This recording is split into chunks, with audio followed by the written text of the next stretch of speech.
I declare this meeting of the Port Phillip City Council open, and I welcome members of the public that are here tonight.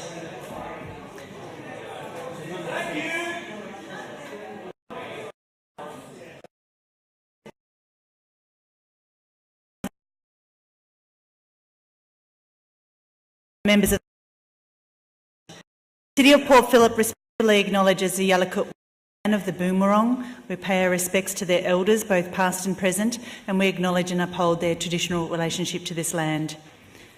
Council has a local law that determines how this meeting will be conducted.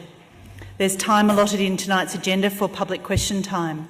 During public question time, members of the public can ask specific questions on general matters other than those relating to a topic that is on the agenda for tonight. Members of the public are only to ask a specific question and shall not provide any statements or contextual comments relating to that question.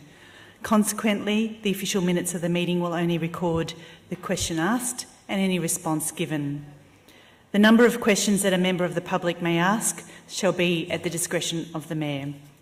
There is also an opportunity for members of the public to ask a question and/or make a comment on a specific item on tonight's agenda. This will be done prior to the Council considering the item.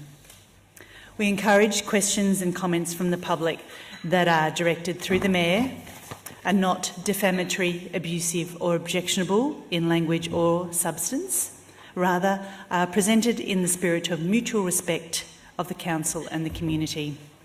And we ask all speakers to abide by the directions of the Mayor. If you wish to ask a question or speak to a report, please complete the blue form that's available at the table just outside these chambers and hand it to a staff member.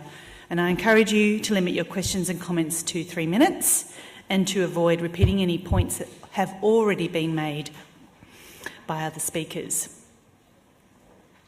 Please note that all council meetings are now being live streamed. Live streaming and recording allows the community to watch and to listen to meetings in real time, providing greater access to council decision-making and debate, and providing openness and transparency. The live stream of this meeting is available on Council's website, and the recording of this meeting will also be available to view a few days after the meeting on Council's website and YouTube channel. We're also doing Facebook Live tonight for the first time. The cameras will film and record councillors at this meeting. However, care is taken not to film or record images of members of the public. If a member of the public asks a question or makes a comment about an agenda item, they will not be filmed, but their voice will be heard in the live stream and recorded. And please note that in accordance with Council's local law that this meeting cannot be filmed or audio taped unless permission is granted by the Mayor. In the unlikely event of an emergency evacuation, please follow the instructions of the Chief Warden. Okay, councillors, we'll go to the agenda. Item 1 is apologies, and we're all here tonight. Item 2, which is the minutes of the previous meeting held on the 21st of March 2018, have been circulated. Councillors, are there any questions relating to these minutes? If not, do I have a motion to move? Councillor Simic to move, Councillor Pearl to second. I will now put that motion. All those in favour? That's carried unanimously. Item 3, which is declarations of conflicts of interest. Does any councillor have a conflict in any items tonight? There are none. Item 4, which is petition and joint letters. Councillors, we have one petition and one joint letter on tonight's agenda. We'll go to 4.1 first, which is the petition calling for the installation of a formal pedestrian crossing, which is pedestrian-operated signals on Glen Huntley Road near Elwood Primary School, Elwood. And we don't have any speakers. Councillors, questions of the officers? There are none. Well, we have an officer's recommendation. Do we have a move or something different? Councillor Baxter to move and Councillor Crawford to second. Councillor Baxter, would you like to speak? Look, I will speak.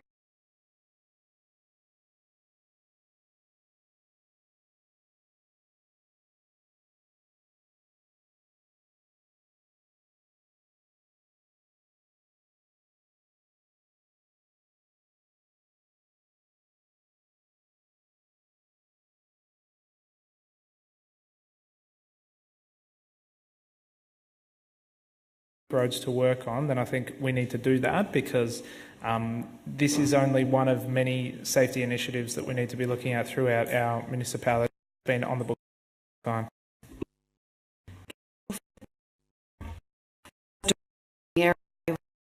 For residents and also to know so many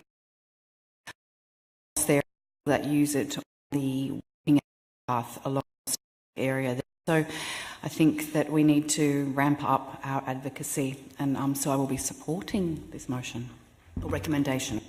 Thank you. Would anyone else like to speak to the motion? If not, I'll put that motion. All those. That's terrific.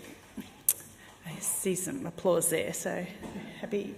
So item 4.2 is bringing back the related proposed Carmichael Mine Melbourne Port Stop. We've got 3 people that have requested to speak. This is a requested order. Yeah, yep. Frida Ehrlich, please. Welcome. If you could just pop on your microphone and state your name again and your suburb. You might need to adjust it down just. Thank you. Can you hear me? Ooh, loud and clear.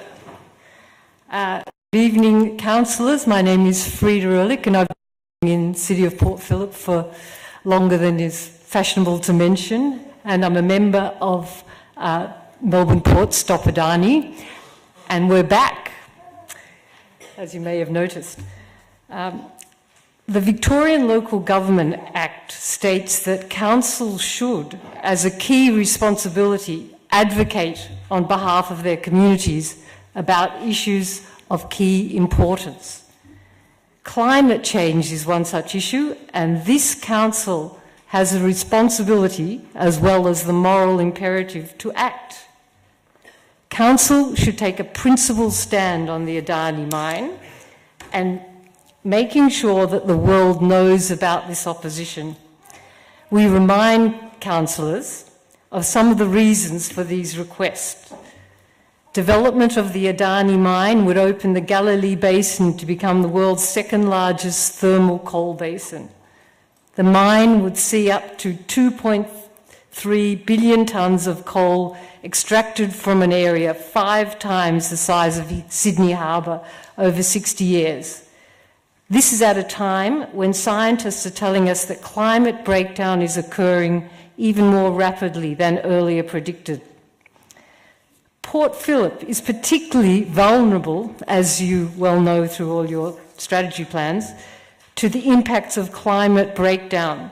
The 2007 Port Phillip Council plan estimated a 62 centimetre level sea rise by the end of the century, but council predictions now suggest a 3 metre increase in the same period. So in the space of 11 years, the amount of predicted sea rise has increased 5-fold. What might the prediction be in another 11 years or more if climate change cannot be slowed? Port Phillip Council is a leader, and I'm sure we'll all agree, in local government action for sustainability. You've got robust plans in place for limiting local emissions and adapting to climate change. However, as a community, how can we say that we are serious about sustainability if we don't take a stand on a mine that would annually produce 120 million tonnes of carbon dioxide? That is 8 times the amount produced by the Hazelwood mine, formerly the worst polluting mine in Australia. Our next speaker, Nancy, will talk about the critical role of local government in the fight against Adani. Thank you. Thank you. Nancy Otis, please.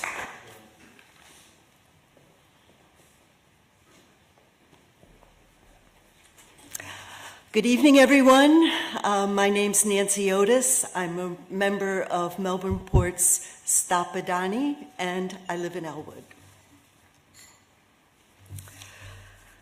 The Australian federal government has failed to provide the action and direction that the country needs to combat climate change.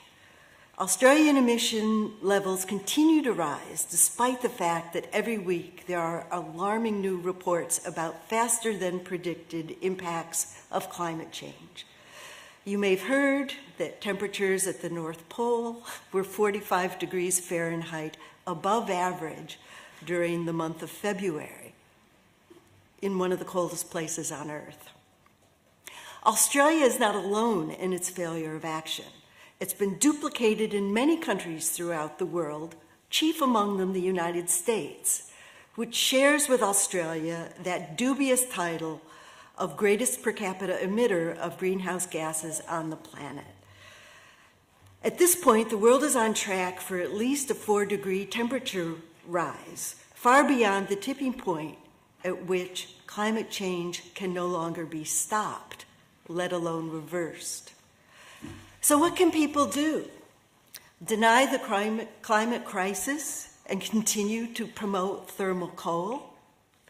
Ignore the climate crisis and hope it will go away?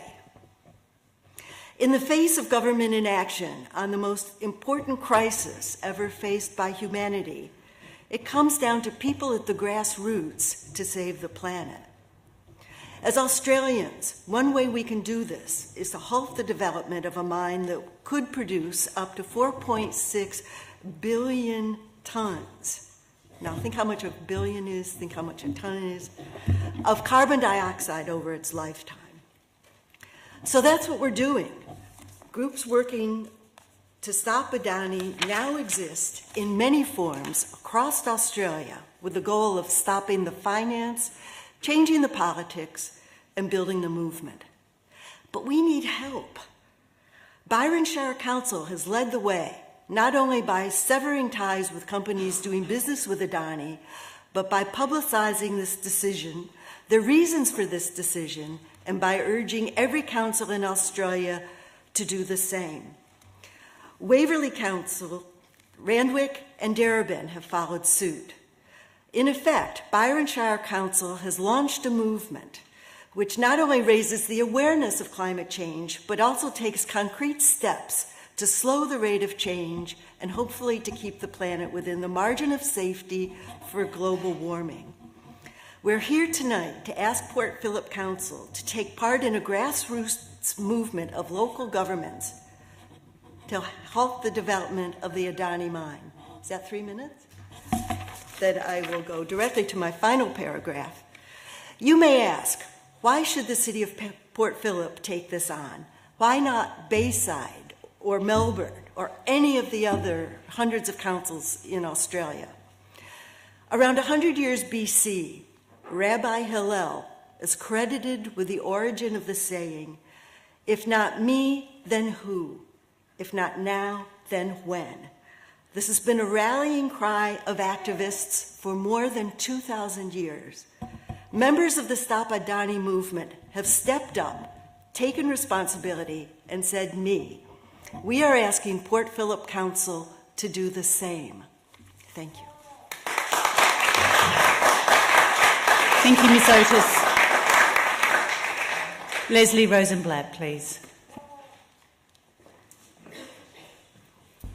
Welcome, Mr. Rosenblatt. Thank you, Madam Mayor.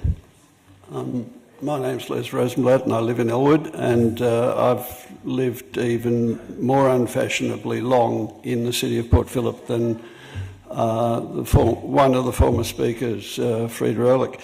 I'd just like to congratulate the last two speakers for covering most of the ground that I think needs to be covered on this issue. I'm not here to repeat the eloquence with which they went through the reasons for appealing to you to support the action being taken by the Byron Council.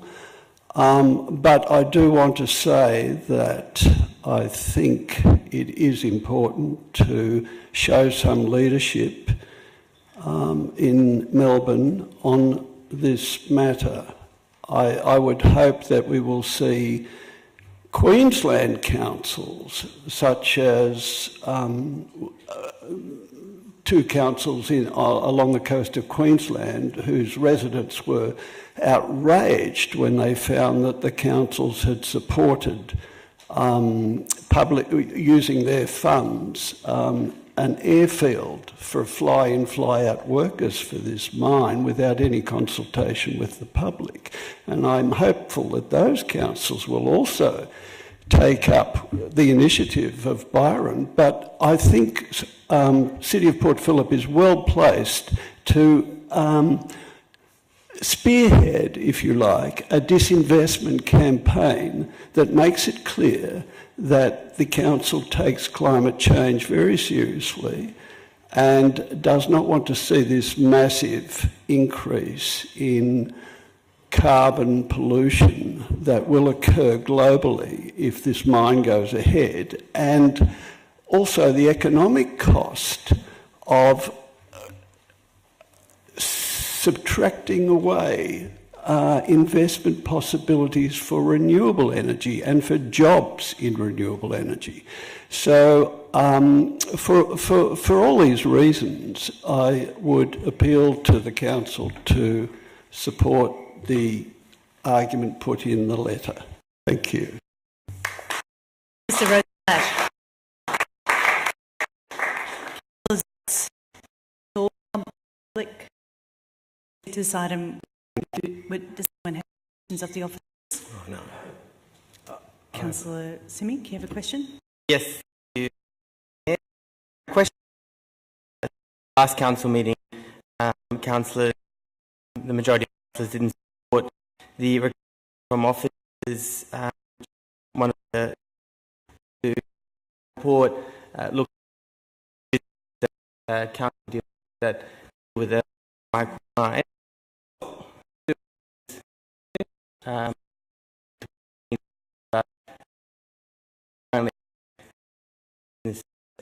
So deal.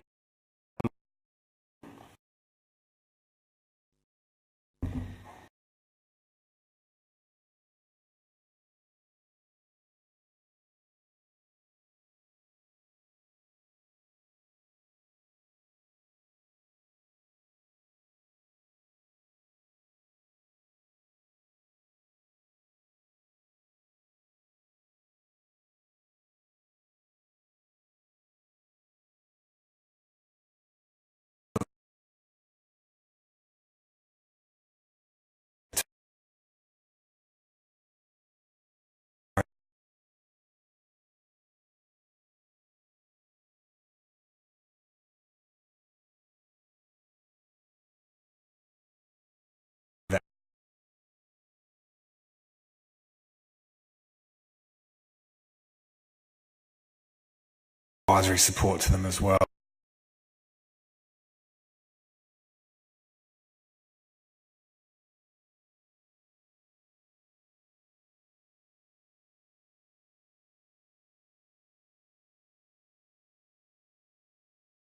Councillor Gross. I've got a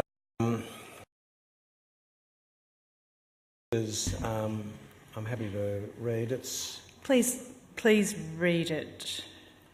in the record. Okay. Yeah. It's the officer recommendation 1.1, 1.2, 1.3 and 1.4. And 1.5 notes that a revised proposal dated 31 March 2018 has been received from the Melbourne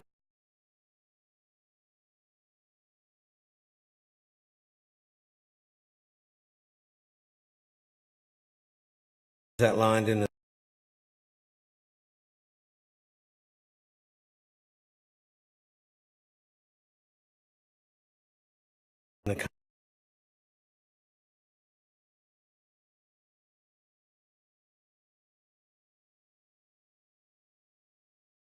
mine region, the subsequent effect on international efforts to limit global warming would be profound, including on sea level rises in Port Phillip. 1.7.2, the mine's impact on two of Australia's most precious natural formations, Australia's largest groundwater system the Artesian Basin and the Great Barrier Reef would be contrary to the national and global interest. 1.8 publicises this resolution in the usual manner. 1.9 advises the joint letter organiser of Council's decision. Thank you, Councillor Gross. Do I have a seconder? Councillor Baxter. Councillor Gross, would you like to speak to your motion? Can I start with a personal note?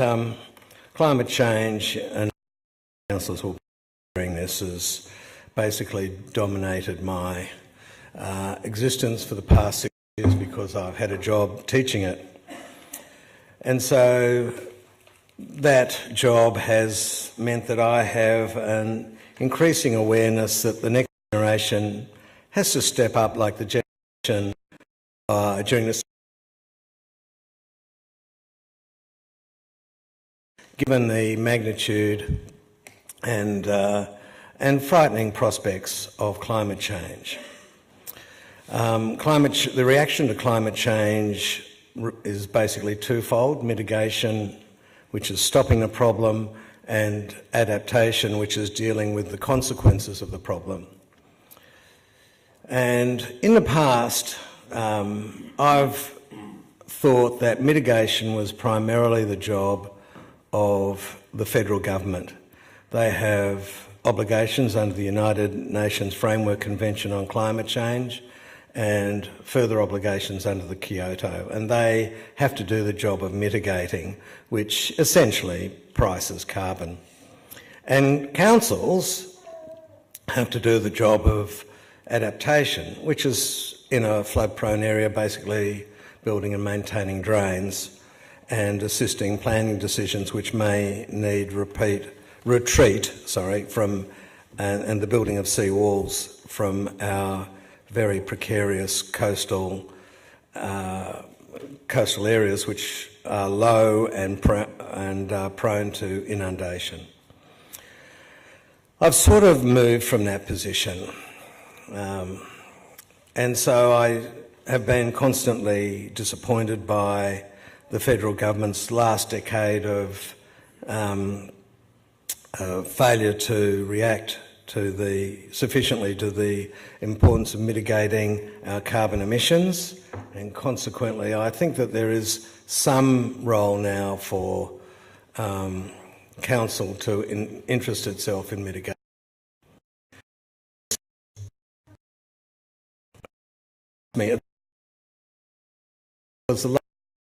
Melbourne and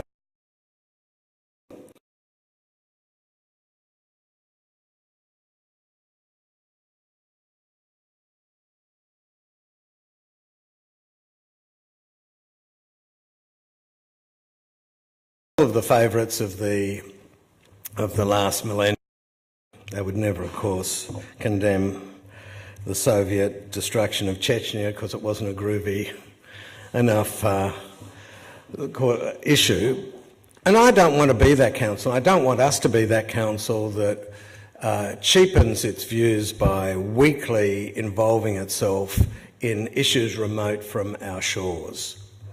But you should be my speechwriter, Councillor Bondi.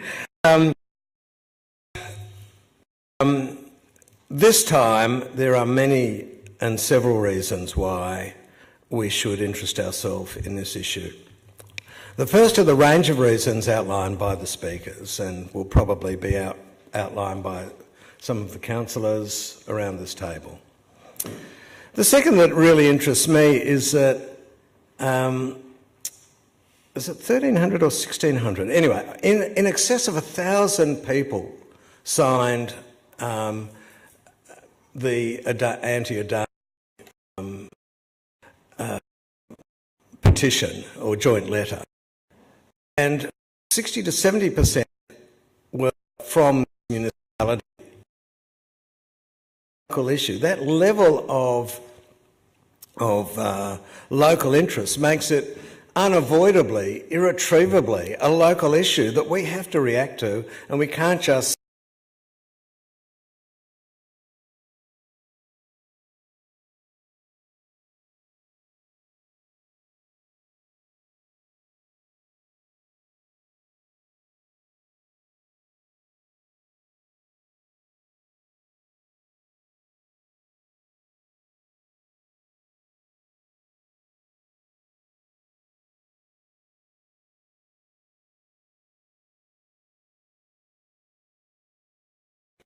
and the support was mustered by citizens going to local markets and collecting signatures of concerned citizens and especially concerned residents. We can't avoid dealing with it. And I think that, you know, I don't want to address the issues of substance because I believe they've been addressed by Frida and Nancy, and, you know, I think that that will be addressed by other people. But I urge you to support it.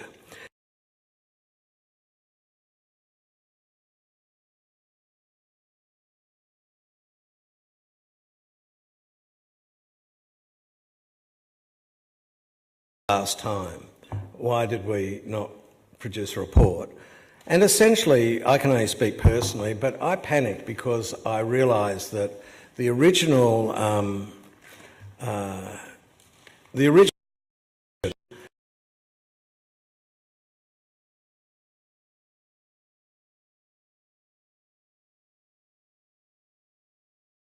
about what would be the effect if we had a total boycott. I suppose the answer is we don't know, and it was too big and scary, so I stepped away from it.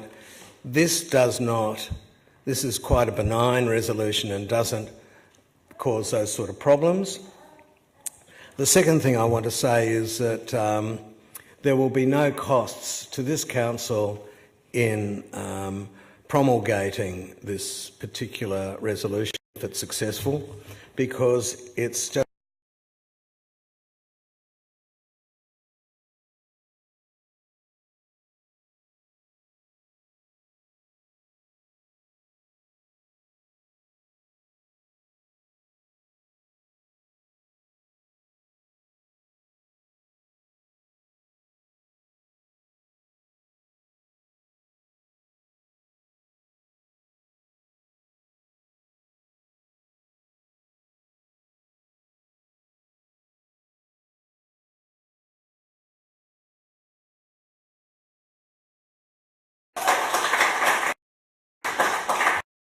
Councillor Baxter. So I've said this motion, although I would have much preferred last week's motion. I agree with Councillor Gross that it certainly is a scary prospect to find out how much your exposure is to such a dangerous and project, but I don't know how to do things, but that is council's decision. What the best way forward, given that decision or lack of decision last time. I think it's really important for the reasons that the Speaker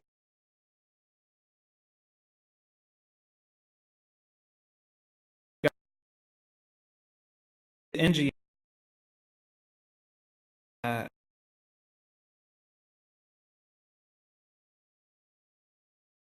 terrible project doesn't go ahead, and I think that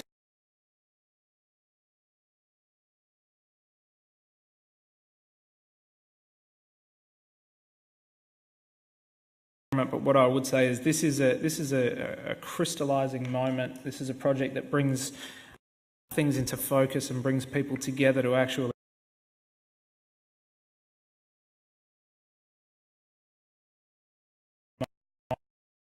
get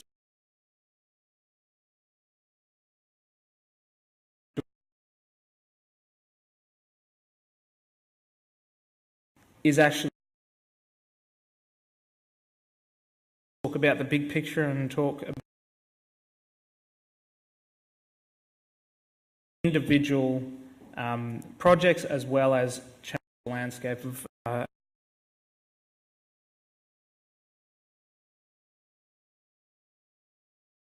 not being not having everything I want in it, but I'm obviously accepting that council has made a call to go in a particular direction. I think this is the best way forward from here.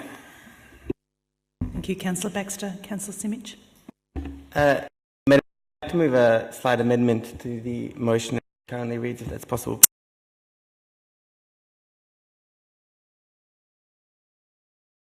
So, 8.1 in the usual.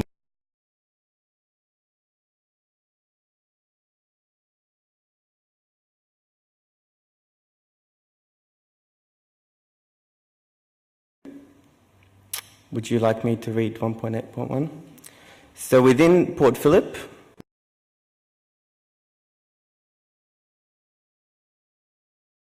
appropriate public notices in key community access points such as libraries and council-run childcare centres. Read it again, please, so that we can type it up. Social media feed and appropriate public notices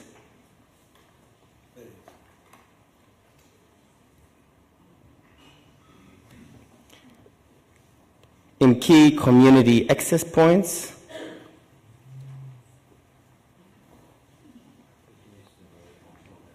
such as libraries and council-run childcare centres.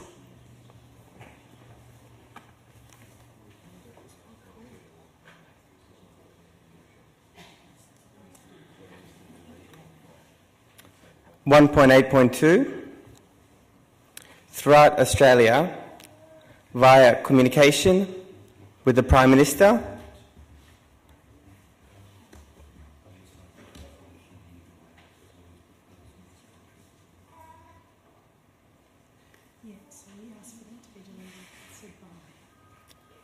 the Honourable Malcolm Turnbull,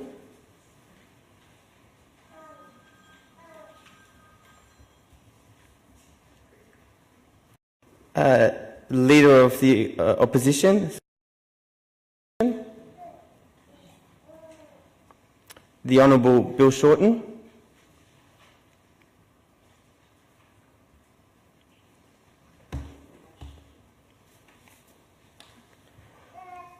and Queensland Premier, the Honourable Anastasia Palaszczuk.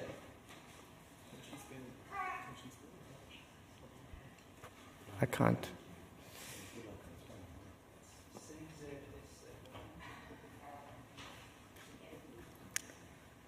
ANNASTACIA.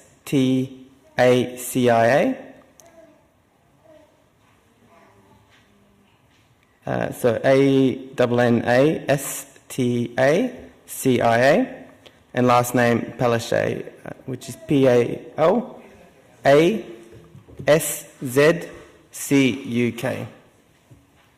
And also, if you can go back to the beginning and publicise this resolution by... Oh. Okay, in the usual. In the usual manner. And I think 1.8.3, any other means deemed necessary. So that is not at the exclusion of just these two means.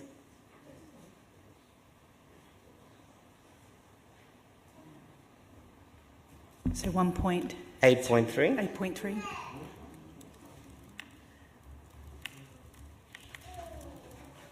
Any other means deemed necessary by the organisation.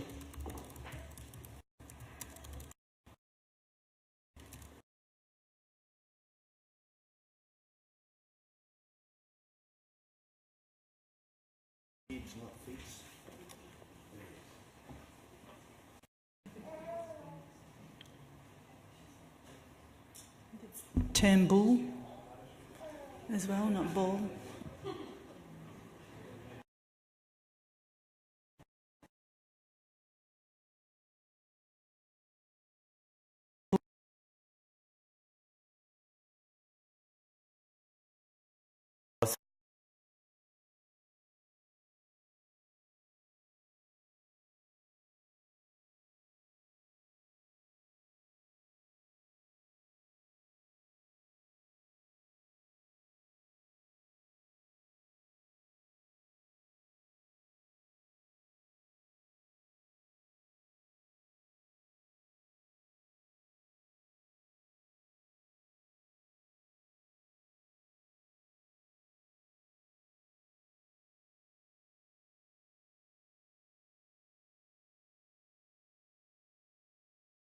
to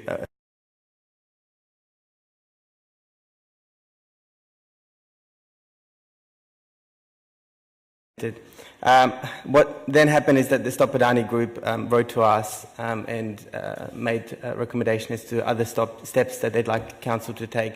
And those steps did include the additional points which I included.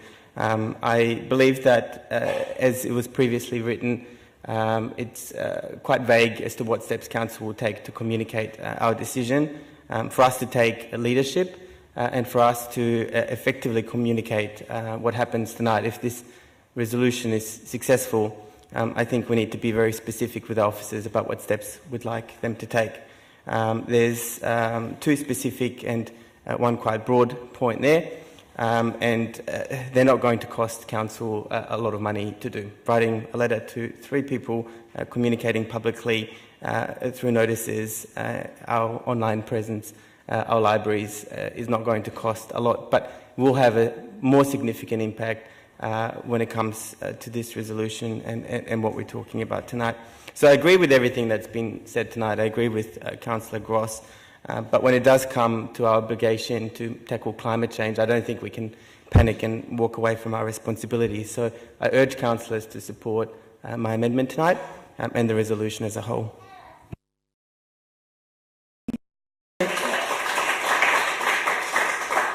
Councillor Copsey, would you like to speak to them?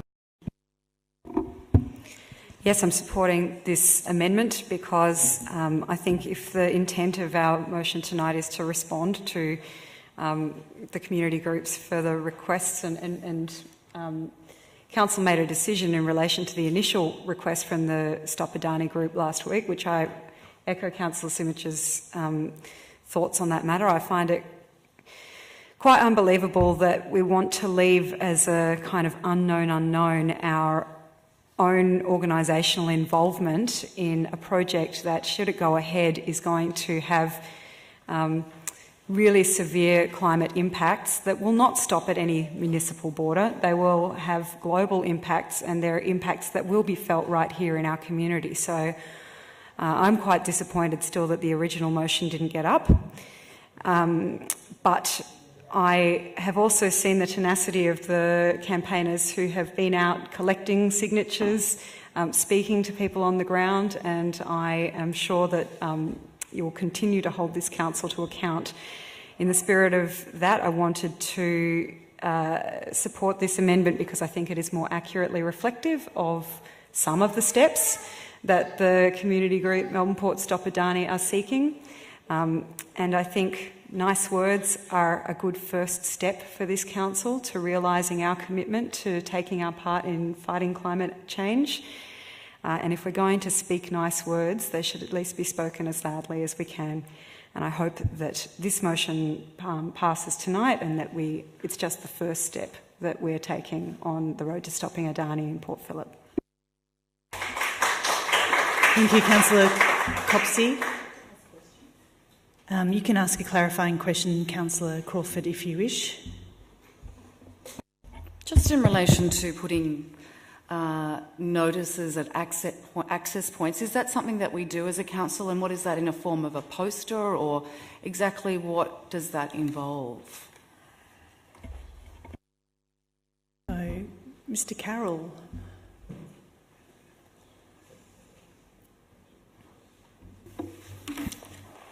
Through you, Madam Mayor, I'd have to check whether we have any protocols around that with my property and maintenance team. I'm not aware that we have any restrictions, but I think we'd need to look at that a bit further about the practicality and if there are any restrictions in past practices. But off the top of my head right now, I can't tell you. Do you want a follow-up question? Yeah, so if that's the case, is that inappropriate for the motion to, without knowing those parameters, is that something that perhaps we could adjust for this motion, or can I get some technical advice then from Murray?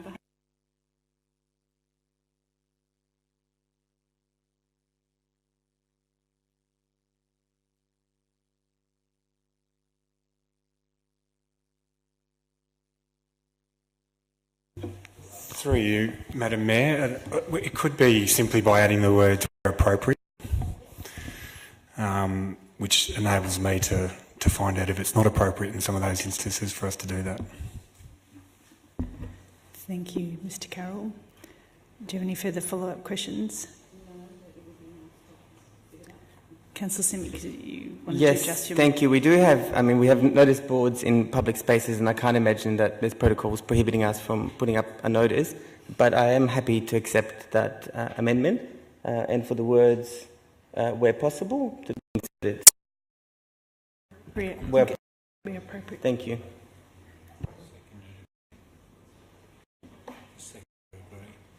Yes, Councillor Copsey. That's fine. Thank you. So, do we have any other speakers to this amendment? For or against? Councillor Brand. Yes, I'm just going to speak for it. I think it's, if we're going to do a piece of advocacy, which I think we should do, I think advocacy is as ultimately perhaps our strongest contribution we can make. This is not a very taxing piece of advocacy to do. It's take very much time and effort to do these basics, so I'm happy to vote for it.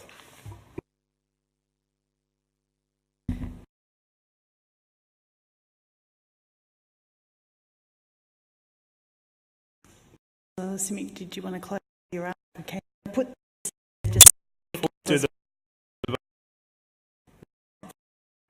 So you want that first up without to change their vote?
Councillor Grant, I think it's better to acknowledge the activism, to put on the public record the Council's opposition to such a development.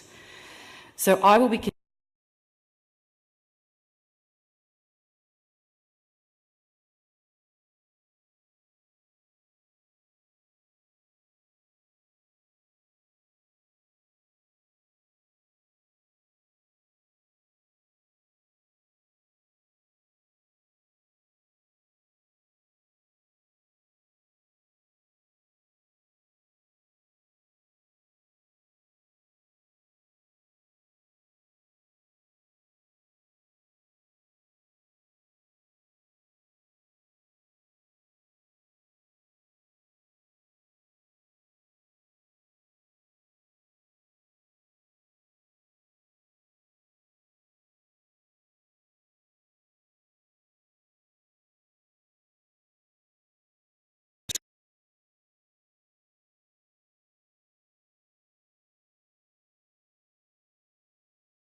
enough because we don't have enough chairs in the room, which shows he feels. It is a complex issue. It is a complex legal issue, but like I said before, we can't shy away from our responsibility. My support for the Stop Adani Group, and to say that I believe tonight's steps are a first measure, if supported, but that I hope we can work together to actually look at other ways that Council can step up and heed the call of responsibility. Thank you. Thank you, Councillor Simic. Councillor Bond. May not come as a surprise to many, but I won't be supporting this motion.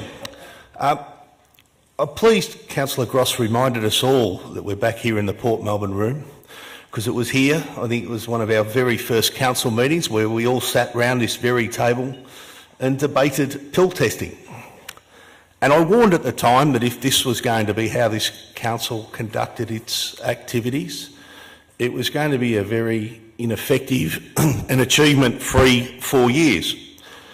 So, as we sat here tonight, we've spent the first hour discussing a mine in central Western Queensland, while half the audience wants us to get on with the job of discussing CCTV in Fitzroy Street and do something for our residents to keep our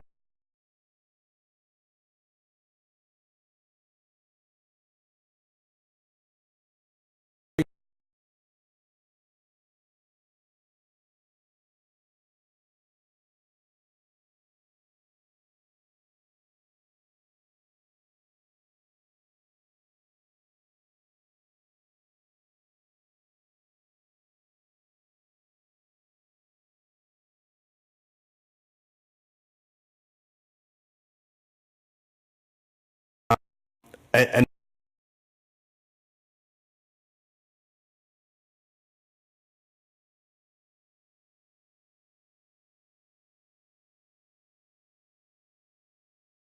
I use this example quite often, and I'll use it here tonight. There's nothing in the Local Government Act to stop us from buying a battleship to defend ourselves from the City of Hobsons Bay, should we ever feel the need to do so. So I don't think pointing to the Local Government Act to say is a response where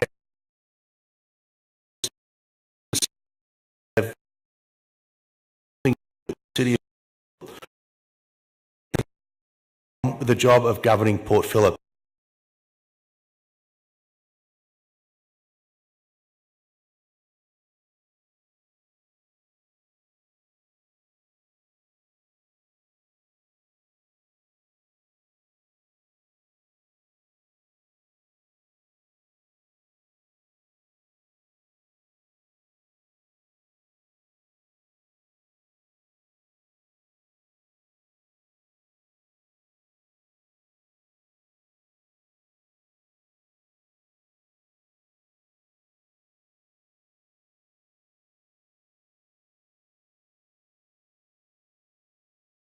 Other than a big bookshelf full of reports and newspaper ads and things like that, and that's not what our community wants us to get on with.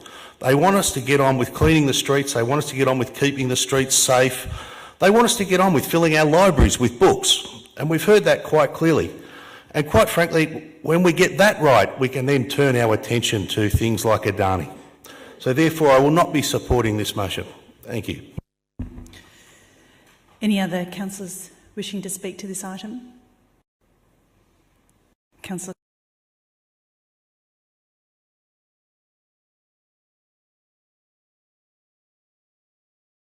I've already spoken.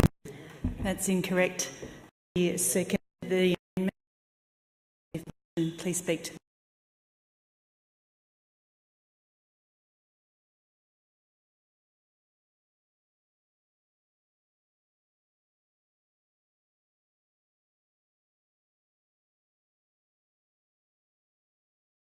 I won't go over all of the points. I just want to say that those who spoke to the community members who've spoken to us tonight have raised really valid, salient points, both about the dangers that this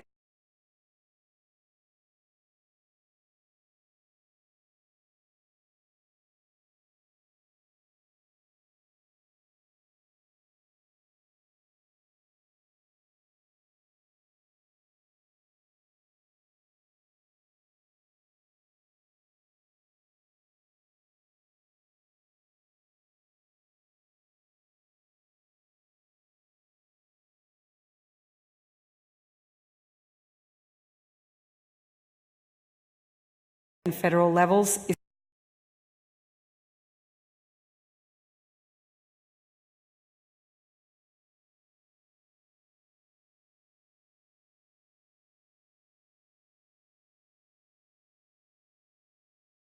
tonight of grass that is active and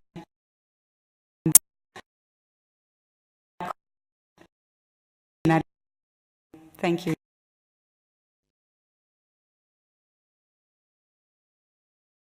Councillor Bell. Opportunity to of you know professional career us in to run a company that ensures weather events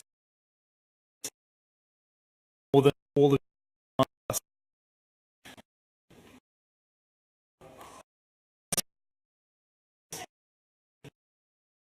on the basis to say this, but this council should focus on things it can and focus with very little supports. Number action.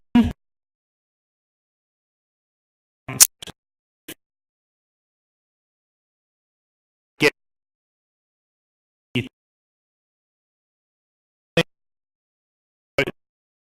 back, bring in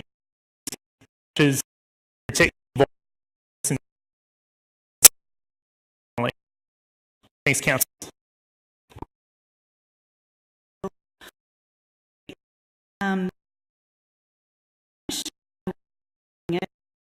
Is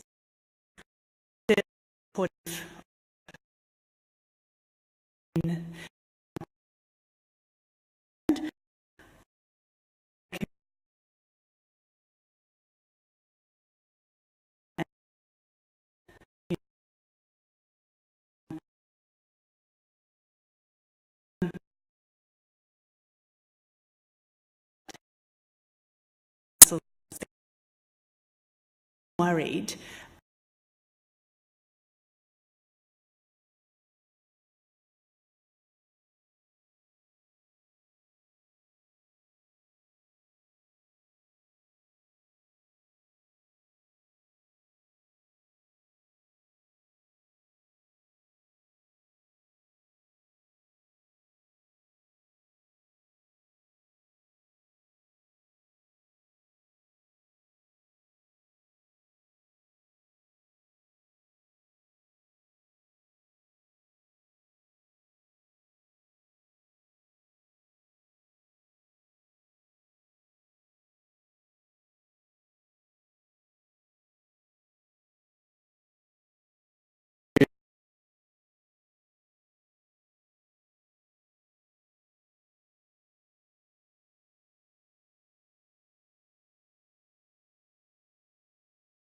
Councillor Bond's voice.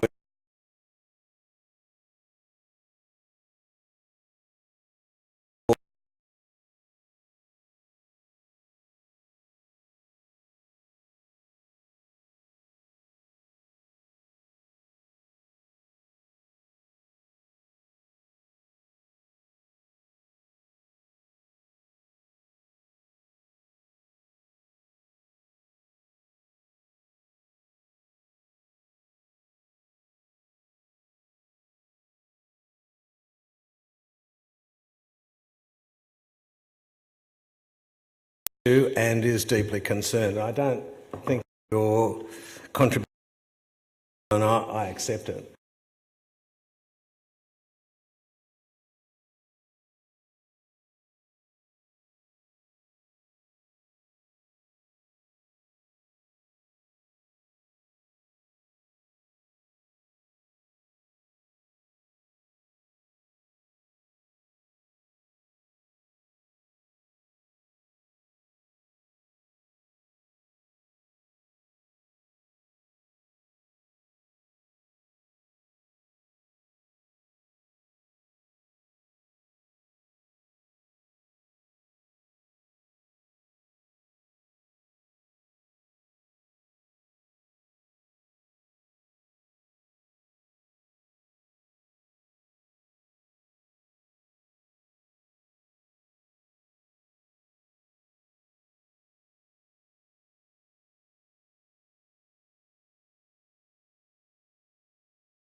Ross.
Please. Yep.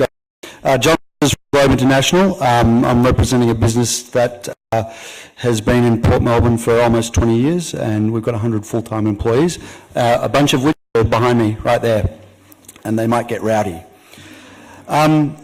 Last month we received a flyer under our door, this document here titled Changes to Parking Controls, which describes parking restrictions that will be in effect from July 1 in our area, which in this document is described as Area 2, predominantly having 4-hour parking.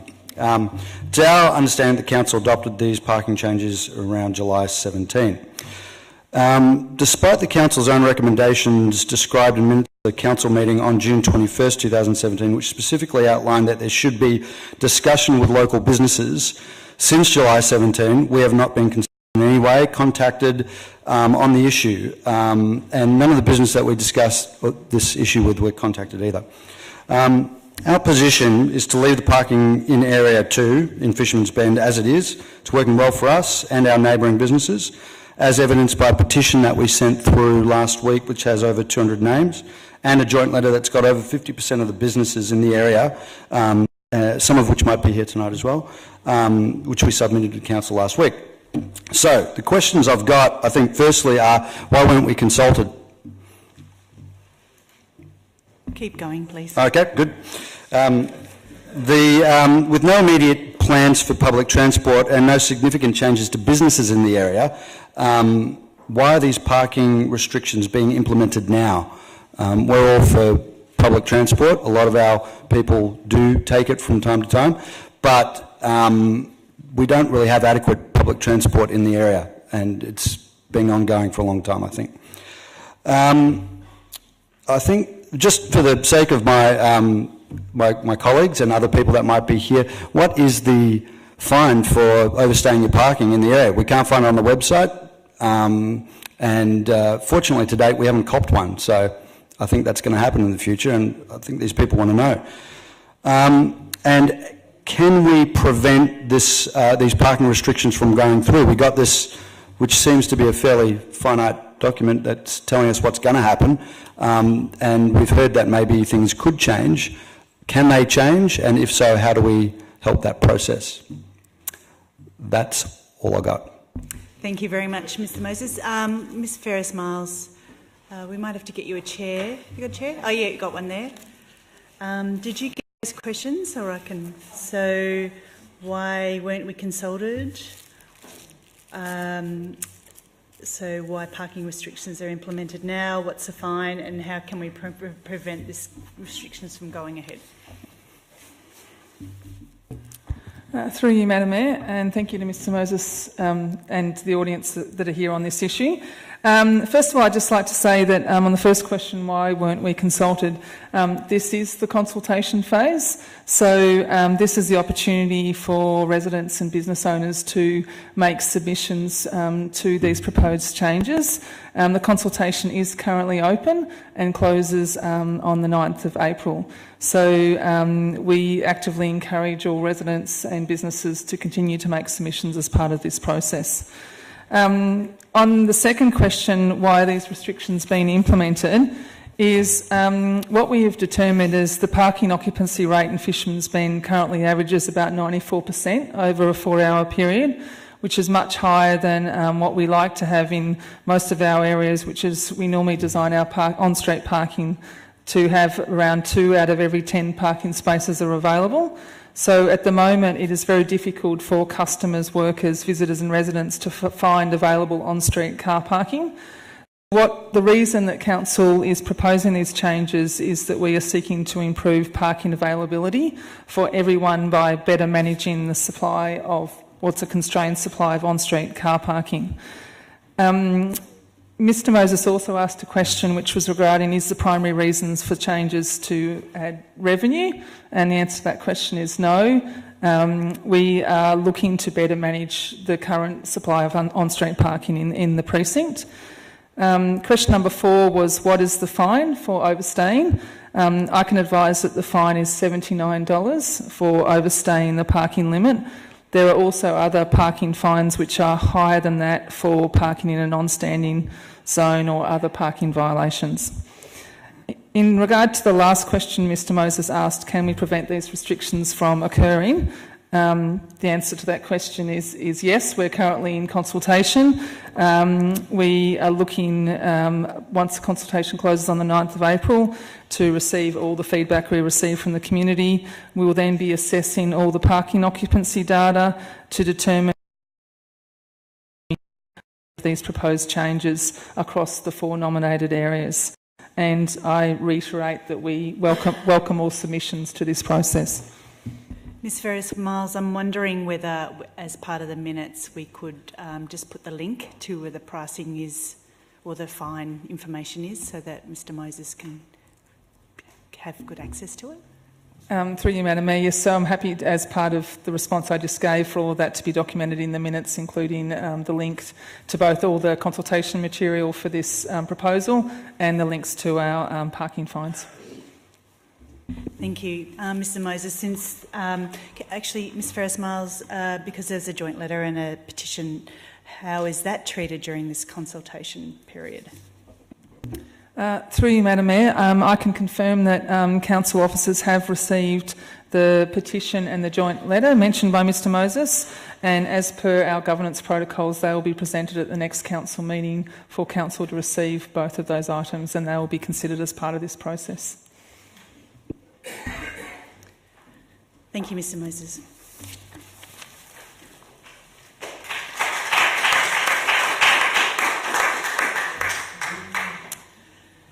Ms Anna Heary, please.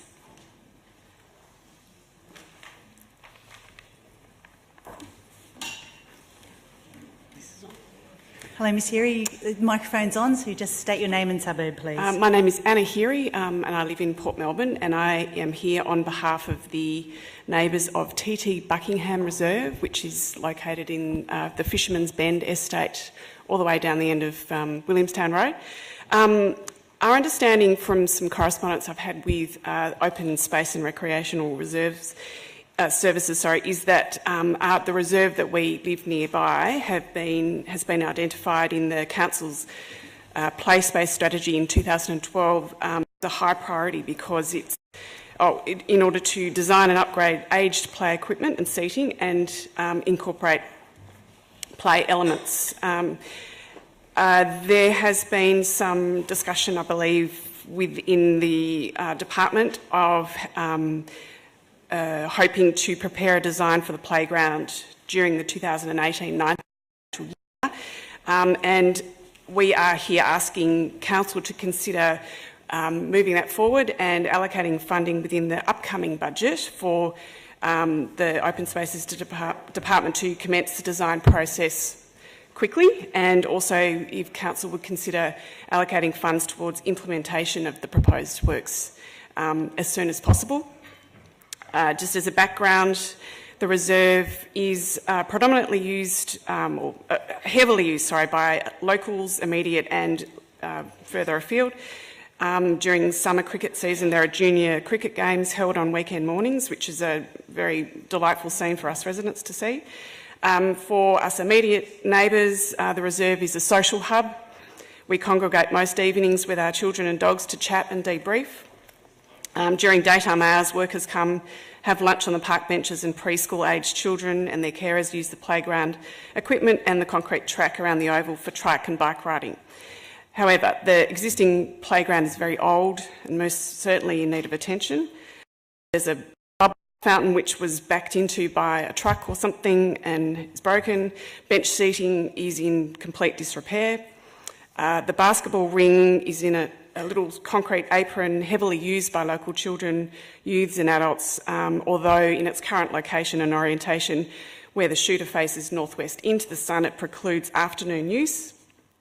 The grassed area, including the oval, is woefully dry and the entire field is infested with weeds. We understand there is an irrigation system somewhere there, but has never been turned on in the time I've lived there. There is also no crossover to access the park from the southeast corner of the reserve, so parents with prams and wheelchair users are unable to exit or enter the park from that angle. Some relatively simple ideas we had, the neighbours had during a discussion we had in the park over Easter was for, say, for example, regular irrigation over dry months, a natural timber playscape to be installed, regulation basketball half court with a ring and backboard oriented for the least sun impact, so assume perhaps afternoon use, a new path and crossover as I described, and preferably no toilet block. And we hope that Council will consider or support our application for funds to be allocated in this budgeting round, and thank you in advance for listening and considering that. Thank you, Ms Heery. Mr Trail, are you able to come up and just outline the process for Ms Heery and also the councillors about how this can be considered and what plans there are, please? Through you, Madam Mayor. We have a Parks and Renewal program within our budget forecast and allocations. The budget process is to happen over the coming months. In respect to this program, we look at renovating play spaces and parks that are in high need. With the budget allowance that we have within our program, we have roughly enough funds to design 2 new sites and deliver 2 new sites. So the budget will look at building the 2 sites that we have designed this current year, and we have a proposal for 2 sites in the highest need as part of the budget process. Council can determine and have access to what those sites are through the budget process and may make determinations to prioritise ones over others, but we do try and map out future years where we believe the site should be designed and delivered. In regards to, there was some feedback about some items in this reserve. I'm happy to work with the resident around some of those items that may be able to be delivered within the current renewal aspect, but in terms of a future design, that's planned for future years. Thank you, Mr Trail. So that's around the crossovers and irrigation and things like that? Yep. Okay, so you catch up after this. Thank you very much. Natalie Beckes, please.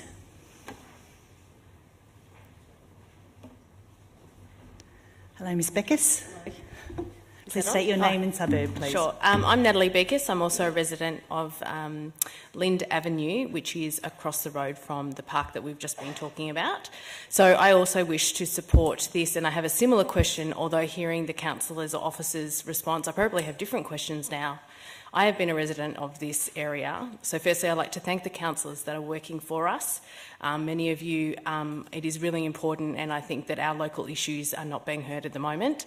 And I think this has been certainly an eye-opener for me in certainly what where focus is. So I think for me right now, the questions that I have were around allocation of funds. As I said, I've been a resident for over 10 years now. I know children who are no longer children in the area that now look after my children who used to play on the same equipment. So to hear that we allocate with future plan, I would suggest we don't. And I would suggest we need to have a look at that, because right now my son, who's 5, and as many people might know, 5-year-olds are quite naughty at times, is using the broken chairs as sticks and to dig in the park. So I do think that we should be prioritised, and I'm not, and I know Anna's not familiar with the processes and the challenges of working in government in terms of website updates. We do have other jobs at hand. So I think we rely on you, and if you need more input from us, if you need us to develop a petition, I guess we're looking for your guidance, as we feel that we've been left behind. And there are many other developments in this area that are already happening. And I think this end of Port Melbourne, I could name a number of issues that need to be resolved, and our park is one, but there are many others, and we do feel forgotten. And I certainly, this has, like I said, been a great eye-opener, and I thank you for the opportunity to talk, and I hope that you consider our requests. We'll do what we can to work through the process, but I want it minuted that we don't agree with the process. This is about residents, this is about where we live. This is about well-being of our community. And this park is about how we bring our community together. So, thank you. Thank you, Ms Beckes. That's the last of our public question time. Councillors, do you have any questions of the officers?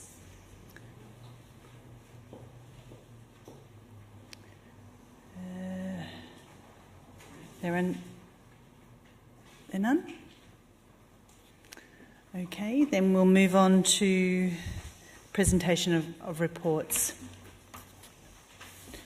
First one is 9.1, which is the acceptance of the Older Persons Consultative Committee Annual Report, May to December 2017. Oh.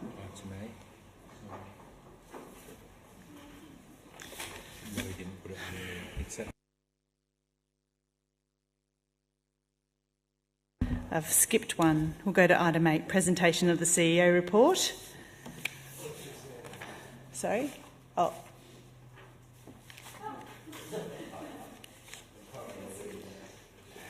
Okay, we'll come back to this. You want to come back? Oh, she's got again. Sorry.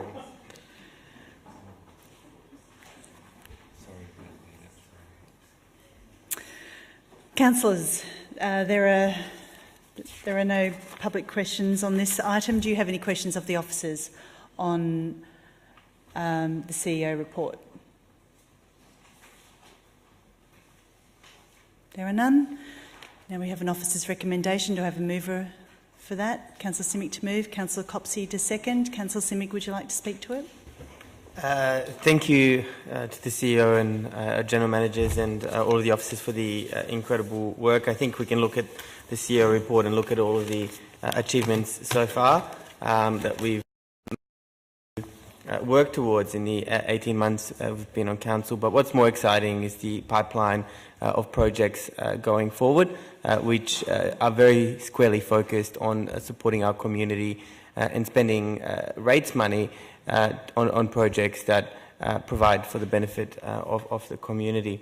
A lot of those projects are set out in our, well, all of them are set out in our council plan, but they are also reported on so ably by our CEO. And I must say that over the one of the achievements I believe that we've seen over the term of this council already is how the CEO reports changed in order for us to be more transparent and accountable with the community, with projects, how they're progressing, and very clearly setting out when projects are off track so that we can make changes as required to bring them back on track. So really just like to thank the organisation for the incredible work that they do. We have set incredibly ambitious targets in our council plan. We've made sure that those targets are and projects are funded through our budget, and look forward to continue working with the organisation to achieve our goals. So thank you. Councillor Copsey. Would anyone else like to speak? Councillor Gross. Look, I will speak. Councillor Bond really raised an important issue. You know, how do we judge ourselves? People come to me and say, you know, how's council going? I sort of don't know how to answer because there's so much going on, and the CEO's report evidenced so many things. You can't actually say, how is council going? So I really welcome this report. And I take Councillor Bond's challenge really seriously, and I don't poo-poo it at all. But I think that this report does evidence in a quarter an incredible array of achievements and action. And sure, in 4 years' time we will be judged, and 2.5 years.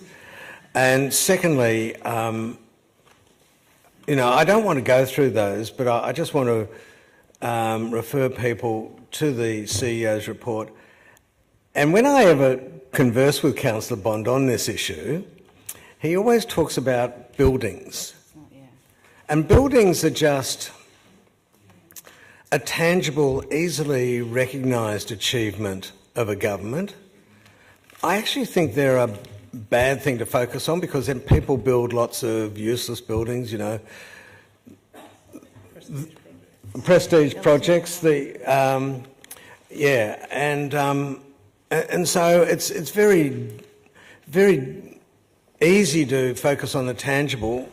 And my fellow Elwood Councillor Lou reminded me to mention an intangible thing, which is the Catchment Plan.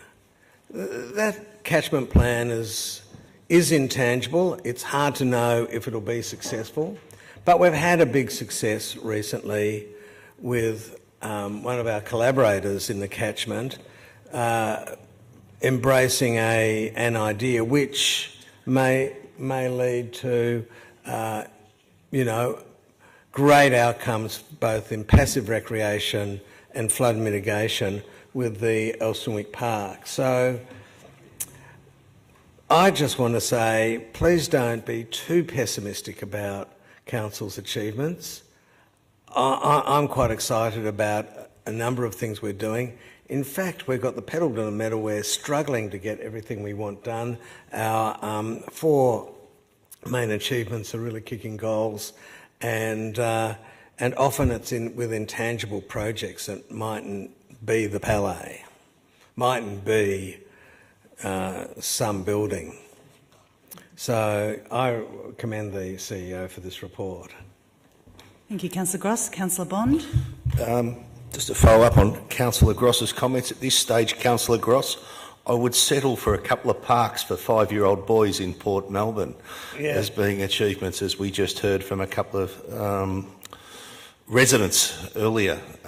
So you're right, it's not just buildings. There's plenty of things in there that we can do for our community. We hear constantly from our community about local issues, local projects, local outcomes they want us to achieve here in Port Phillip, from whether it's the park across the road for their little kid, all the way through to some of these grand projects that we've seen from councils past. I don't want to sit here in 2.5 years' time and go into the election and say, here's a photo of the bookshop, the bookshelf that we piled all these reports on. Look at all these wonderful plans. And I was reminded the other day as I was going through my bookshelf at home, and I pulled out the St Kilda Fitzroy Street structure plan that was passed in 2009. Most of it, 10 years down the track or 9 years down the track, most of it remains unfulfilled. We do all this, spend all our money on plans. We consult with the community on a multitude of projects and issues, and then we just have a photo of ourselves holding a plan. The plan goes on the bookshelf and nothing ever happens with it. And I've got a ton of those from the Bay Street structure plan. We could go right through all these plans we've done. I was going to say I won't bring up the triangle, but given you raised it, Councillor Gross, yes, the triangle was another one of those. So I think this we need to be known as a council that does more than just plan and investigate and prepare business cases and have this wonderful bookshelf full of reports.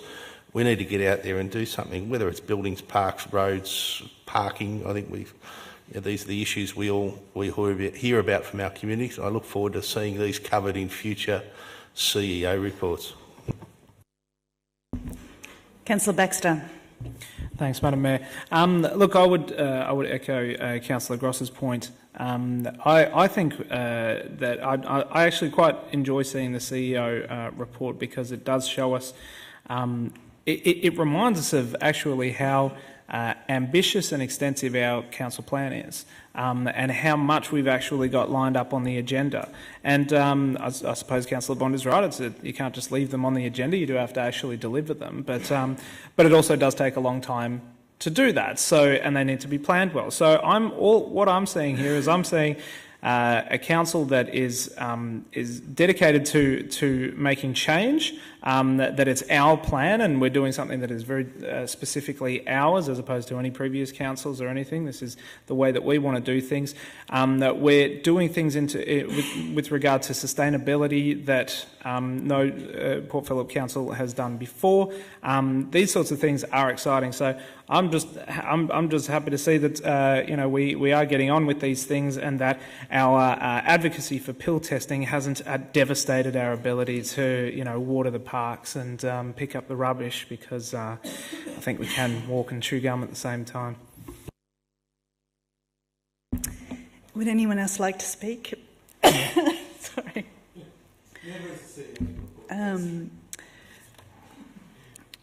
Councillor Simic, would you like to close? Then I'll put that motion. All those in favour? That's carried unanimously. Thank you. Now, back to where we were. My apologies. 9.1, which is the acceptance of the Older Persons Consultative Committee Annual Report, May to December 2017. And Coralie Ling, Miss Ling, thank you very much, the Chair of the OPPC. Welcome. If you could turn on your microphone, I believe you want to speak to your report. Thank you very much, Madam Mayor and councillors. This is my second report, and since the last one, our committee has doubled in size. There's great interest in the work of the Older Persons Consultative Committee, and we have very high quality members, one of whom has already spoken tonight, Frida Ehrlich. So she's just an example of the high quality we have. And we have a new chairperson, Georgina Toledas, and she is the former Professor of Education and researcher in multicultural studies. So she will be presenting the next report. We had a very senior last year, and we're following a similar pattern for this year. So moving from a bush dance to open the festival to see one difference will be we will omit one thing which was very important. Last year we celebrated, not exactly celebrated, commemorated 40 years and women were accused of gross indecency for holding hands on a tram going to St Kilda. And in our Seniors Festival, in conjunction with the Victorian Seniors Festival, we had lesbians ride a tram from the public library to Town Hall, and we welcomed them into the where they had a celebratory afternoon tea. This won't be repeated this year, but it was a very significant event for last year. We aim in our committee to work with the council plan, and we're very interested in everything that the council is doing. Everything is of concern to older people, so we're especially interested in what's happening with Fisherman's Bend, and we're also trying to work with the federal government for this particular area on how we implement the My Aged Care program. And we're monitoring that, and we have a small subcommittee working on it to help it to be implemented in our area, because it's very confusing for many people. This morning I was at an older person's exercise group, and I asked them what I should report on tonight, and they suggested the footpaths. And we have been monitoring the footpaths with special people going with the workers to look at what's happening. And the exercise group this morning report they felt the footpaths have been improving over the last year, but still need monitoring, and we are continuing. We have a small subcommittee working on that. We're continuing that work, and the group this morning said they really appreciate the work in public transport and the community bus that this council supports. We want to say we appreciate the work of the council officers, Laura Catapan and Sheridan Green, who work with our committee, and Mary McGorry, who gives us a guiding hand. We also really appreciate the work of Councillor Dick Gross, who works with us, because he is very sympathetic to the older person, being almost there himself. And he has kept us up to date with the work of this council, and we are very interested to continue to hear about it from him. And we also appreciate the work of you, Madam Mayor, and your willingness to sign the age-friendly report that puts us in collaboration with all the other councils across the city of Melbourne. So thank you for that. And our immediate next event is an end-of-life planning committee, planning conference, which will be held on April the 30th. So that's our report for today. Thank you. Thank you very much, Ms Ling.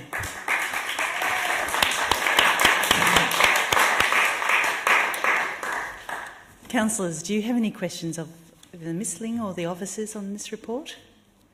Then we have an officer's recommendation. Do I have a mover for that? Councillor Gross, Councillor Crawford to second. Councillor Gross, would you like to speak to the motion?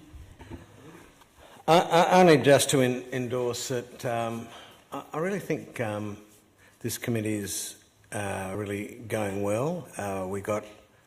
I learned a lot about the federal government reforms, and they are helping us with some of the reforms that we're making to older person services. So I think we're really getting value for money, and as we heard from the last event, they're not afraid to confronting topics. So that's coming up on Monday in 3 weeks, I think, isn't it? Thanks very much. Thank you, Councillor Crawford. Would anyone else like to speak? Councillor Copsey? I can vouch that the Seniors Festival events were fantastic last year. I got to go along to quite a few, and so it's been a really productive year, as usual, for the OPCC.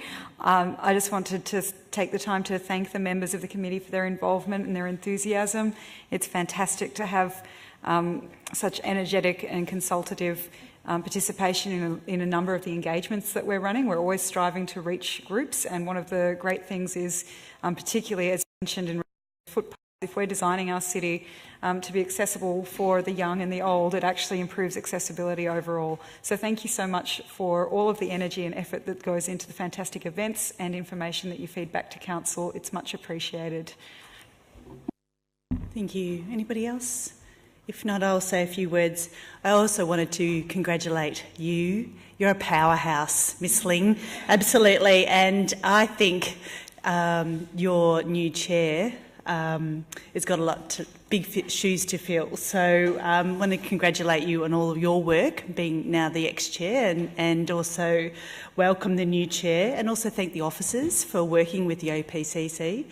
I've had quite a bit to do with a number of the members, certainly on the Fisherman's Bend Community Forum, and also we hosted the OPCC annual forum, which is Knowing and Protecting Your Rights, and also the World Elder Abuse Awareness Day, in which there were 4 sessions and half of them were in other languages. So that was the first time we did it, and I think that was very useful and interesting, and certainly that was the feedback I got. And so that was in both Greek and Russian, which there are a lot of older people that don't speak English very well. And I was very happy to sign, and Dick was there, and we had a great photo of the age-friendly declaration that your group advocated for, and so on behalf of all of us, wanted to thank you very much for all the work you do. So please pass back our good wishes to your group. Thank you very much.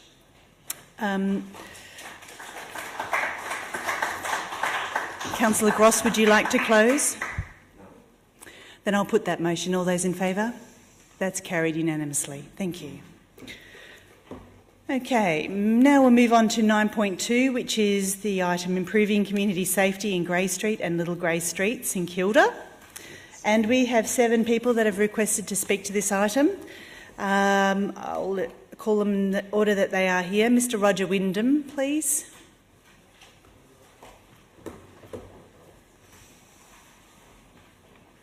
Welcome, Mr. Wyndham.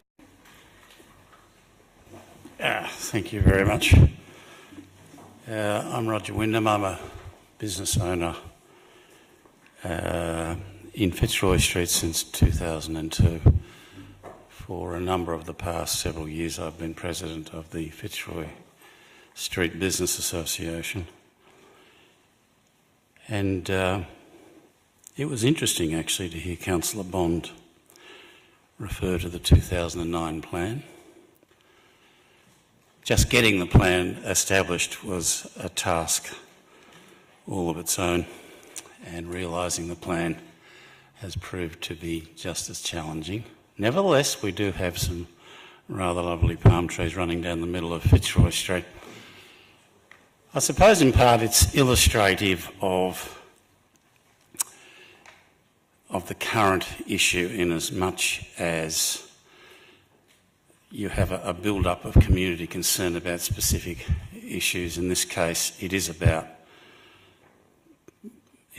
public safety, but it is about perceptions of public safety. But people only come to a particular view about things like public safety because of experiences, and I don't know what that noise is in the background.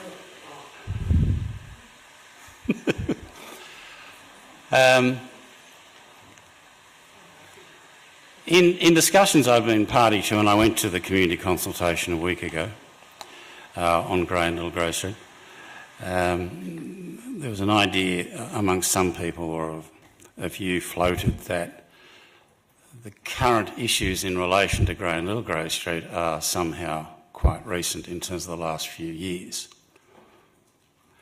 First letter I ever wrote to David Spokes, who was CEO of Port Phillip in 2006, was about a growing range of on-street incidents on Fitzroy Street that were becoming quite intolerable in terms of the experience for traders and the experience for visitors. And the difference between people like me who work on the street and we're there 7 days a week, and we're often there, in my case, because I've got a 24-hour venue, I'm there sometimes at all hours of the day and night, is that you come to understand the dynamic of social flow in the street. And the reality for Fitzroy Street is a lot of the presence of people you might generally refer to as, and there's all sorts of names or labels we slap on them, but we used to refer to them as street people and various other names. But a lot of those people in Fitzroy Street, in fact, the feeder street or streets are Little Grey Street and Grey Street. They don't just suddenly appear out of nowhere on Fitzroy Street.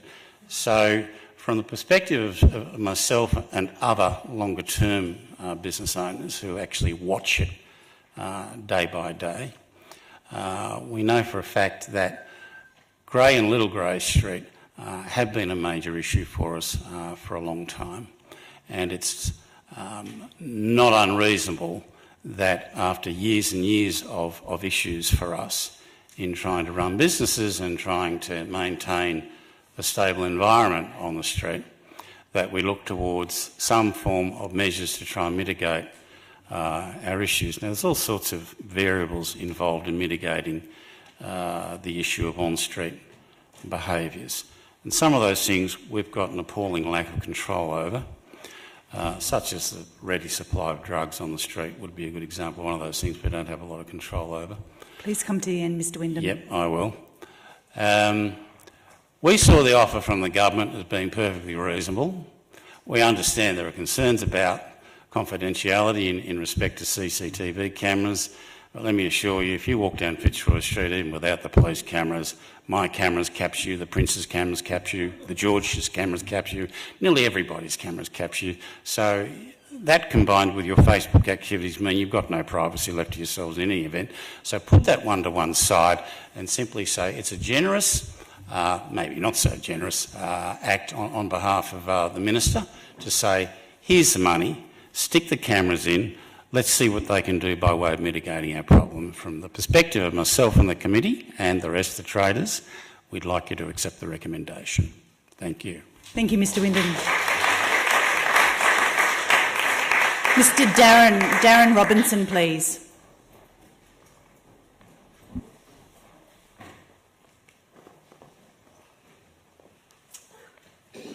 Welcome, Mr Robinson. I think the microphone's on, so if you could just state your name and suburb. Darren Robinson, St Kilda. Thank you and thank the councillors for the opportunity to talk tonight. I suppose it's been a fairly long night for me. I haven't really sat through a council meeting before, so I have some appreciation of what you guys go through now. So my hats are off to you. I took the liberty to write quite a large document to talk tonight, but I won't speak to that. I'll just tell you how I experienced and my journey to tonight's discussion. I've noticed that the community was breaking apart. It was breaking apart because of fears of safety. We saw physical violence, we saw threats, intimidation occurring in our area. I was probably in a position where I thought, well, let's document this and let's create transparency. And we created a database.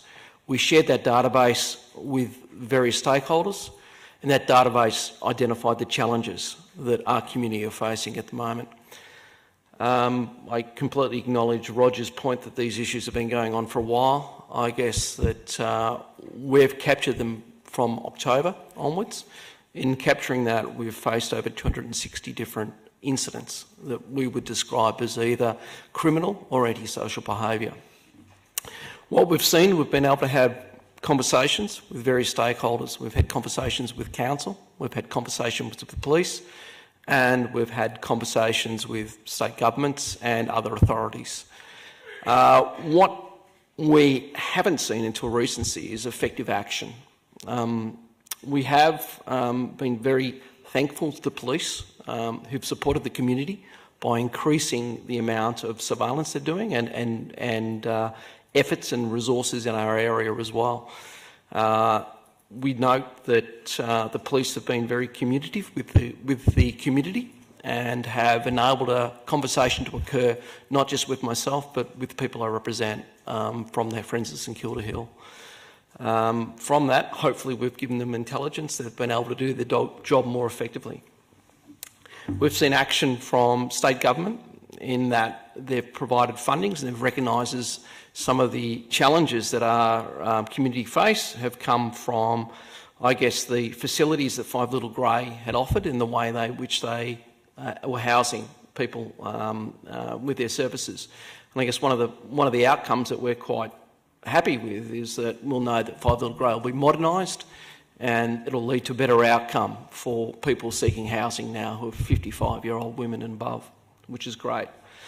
One of the other areas that I think that I personally have been encouraged by is the way in which council has ended certain discussions. Certain councillors have been down here and done their investigation, walked and talked with the locals, and have also attended the community safety audit, where there was an opportunity for further exchange between the residents and the councillors just to describe our challenges.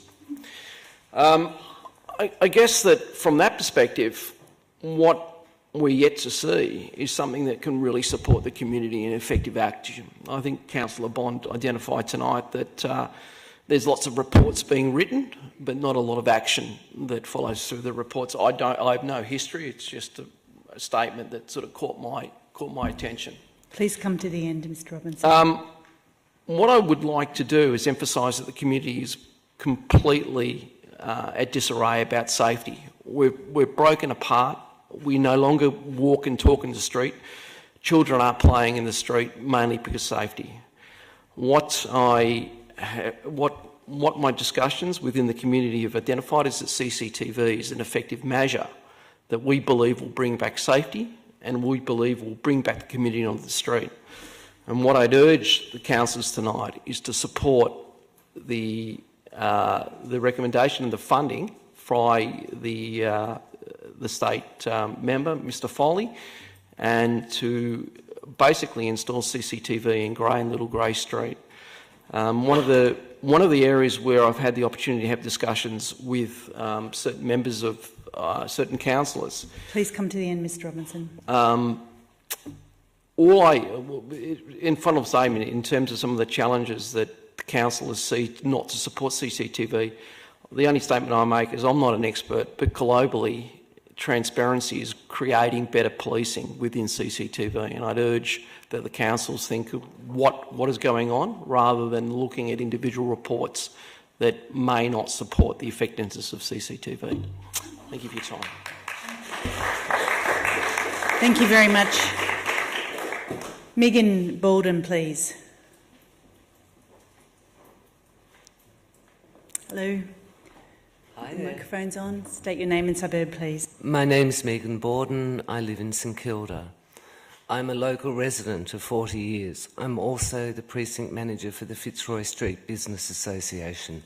I have watched this street for decades, and I can tell you that now, as a result of this CCTV on Fitzroy Street, we have seen a huge change. And I know that Little Grey Street, it's always been there. It's never changed. But what we're having happening now, we're seeing a lot more violence there than we've ever seen. We need to change this. We need to be pragmatic about our residents and look after them and make them safe.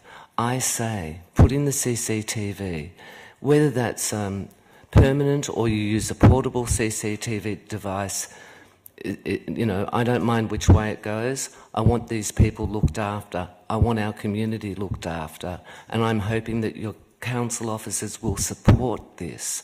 So please give us the CCTV. That's all I need to say. Thank you. Thank you. I love your T-shirt too, by the way.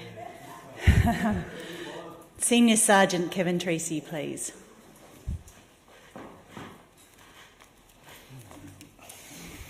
Welcome. Good evening. Thank you, Madam Mayor. I'm Senior Sergeant Kevin Treacy, Officer in Charge of St Kilda Police. I spoke at the last meeting and I thank you for the opportunity to speak again.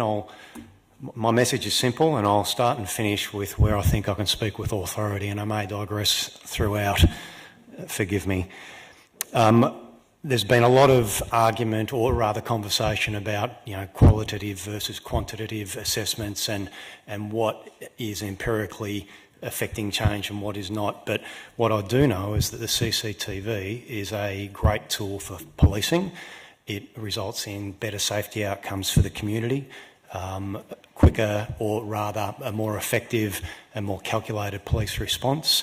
It impacts court outcomes, both in terms at times, in terms of penalty, in terms of time frame, which all then have an impact on the victims, the witnesses and the community and the offender themselves. So the guts of my message tonight is I would ask that Council consider and support the recommendation. Now, to my digression. There is much said as well about the benefits to the vulnerable, or how the vulnerable are impacted by policing. What I say to that is that the vulnerable will be many of the key beneficiaries of CCTV wherever it is put in, and in the vicinity of Little Grey Street and that environment. It is the vulnerable that are as much the victims of crime, and probably significantly unreported crime, that then give us an opportunity to support them throughout all the social services and whatnot that are available in that area, as opposed to being any perception that the vulnerable will become over-policed. So in that regard, I think the CCTV just is a lay-down misere on any front. The question of the evidence in support, years ago, Christine Nixon, when she was chief, brought in to the front of our focus the notion of perception of policing as being, perception of safety as being a primary measure of how we effectively police the community. And this has been a topic of conversation amongst council as well. And I note that this item is under the heading of improving community safety. You don't have community safety without acknowledging the perception of safety. People can in fact feel more safe in a higher crime environment, and vice versa is true, just because of the way they perceive policing activity and the like. So if any assessment of this was done purely on quantitative measures as opposed to the qualitative feedback that I can give you as a, I hope and trust, a subject matter expert on the benefits of these things in policing the community, and also from all the feedback we've had from the community, then I think that should not be overlooked. People behave differently when they know they're being watched. People will behave one way and be more comfortable on a high street than they will down a dark alley. So in that regard, I think it's also important that there's increased signage to let people know they are under the watchful eye, and that will affect behaviour change, which will also contribute to safety. So in closing, I'll just ask that Council support this recommendation and accept this opportunity that will help us improve the safety of the community. Thank you. Thank you, Senior Sergeant. Mr Rick Tekau, please. Hopefully I've pronounced that correctly. Almost. It's a little tricky. Just put... Sorry? Okay, good. Well, thank you for giving me an opportunity to speak tonight. If you I'm can not like Darren. Say your name again, please. Rick Tekau. And your suburb. St Kilda. Right. Like Darren, I'm not an expert on security, and I guess we have to accept the Victorian Police are in terms of controlling crime and providing a safe environment for us. That's their job. There's a few questions I'd like to ask from a Victorian Charter of Human Rights viewpoint. Okay. First of all, the right to life and safety. Can the Council consider it has taken reasonable steps if it does not take the advice of the Victorian Police in protecting life and safety? Secondly, the right to protection of family and children. I'd like to ask if the Council is aware that a number of children are becoming traumatised by the Port Phillip Public Housing Association, Regal, from the violence emanating from that establishment. And why hasn't the Council, its agencies and partners, taken reasonable steps to ensure a safe environment for children in St Kilda Hill? Thirdly, the right to property and to have a home, really. I think a home is the most important thing you can have. And is Council aware that residents around Port Phillip Public Housing Association are being forced out of their homes, moving away and having to suffer the trauma of that? And why hasn't Council, agencies and its partners taken reasonable steps to prevent people from being dispossessed from their homes? The final question I'd like to ask, if Council rejects the Victorian Police advice, could councillors state their individual qualifications and expertise on controlling criminal activities they can consider exceeds the Victorian Police expertise? That's it. Thank you. Thank you, Mr Tekau. Councillors may take up some of your questions. Mr Warwick Lloyd, please.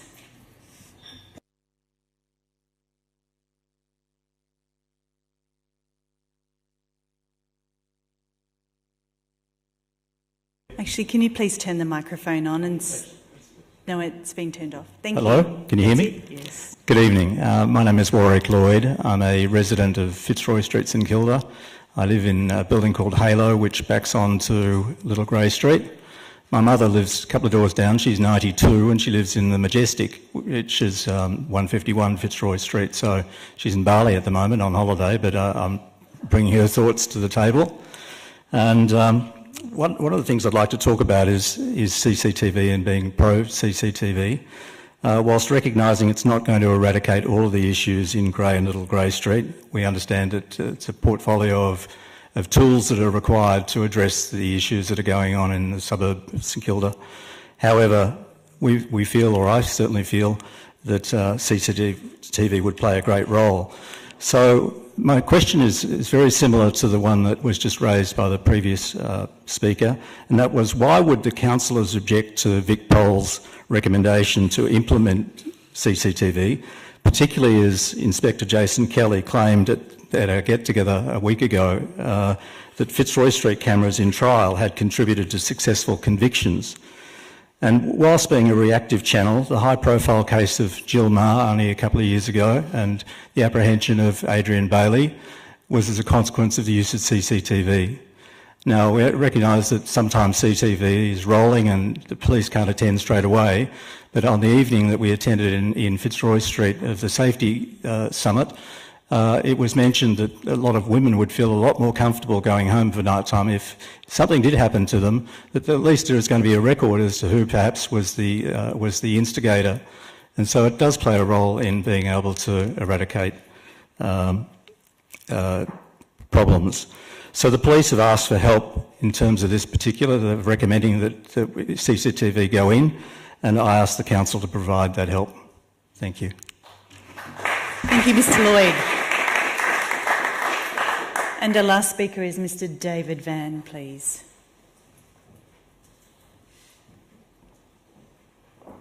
Welcome. The microphone is on, so you just need to state your name again. Thank you very much, Madam Mayor. David Van from St Kilda. There's no doubt that the residents of St Kilda Hill have been through a traumatic time over the last 6 months. The crime rates that we've demonstrated through our own incident report have been unbelievable. What we've seen is a rise of antisocial behaviour beyond anything that anyone should have to live through. The residents have fought very hard, for some improvements. We brought the state government kicking and screaming to the table. They finally delivered something, and they've offered something to this council and to the residents in order to help ameliorate the problems that we're facing. I'd like to take this point to also thank the Victoria Police Senior Sergeant Tracy and Inspector Kelly for the work they've done. They've been incredible in what they've delivered in a very short space of time. Council have yet to deliver anything. I note Councillor Bond's point before this. What are the achievements that are happening here? Also would like to raise, and I was very lucky to have some time with Councillor Baxter before this meeting, and he raised a couple of points that he thought should counted against these measures. And they were about putting mobile rather than fixed. Now, we fought very hard for these assets and with this allocation of funds. They shouldn't be moved around to other places, and the residents of St Kilda Hill felt left to feel vulnerable again. You also mentioned that a concern was privacy, which I completely understand. However, I note that when I walked into this building today, and I'm sure when I walk into any council building, there's a CCTV camera in there. So if privacy isn't a concern within council, why is it on the streets of the council? My last point, sat through an hour of very important debate earlier today about something quite existential, a possible mine that is, and I Google mapped it before, it's 1,990 kilometres away from the city of Port Phillip. Our problems are immediate. We feel it, we see it every day. And I know, and I've had correspondence from councillors, Councillor Copsey, who have said they've come and visited our area. That's not living it. That's not experiencing the pain and the hurt, seeing kids that aren't playing on the street. Councillor Simic talked about his son before. His son couldn't play on our street if he was old enough. How do you feel about that? by voting this down last week, you let us down horribly. And I ask you right now to please support this measure tonight.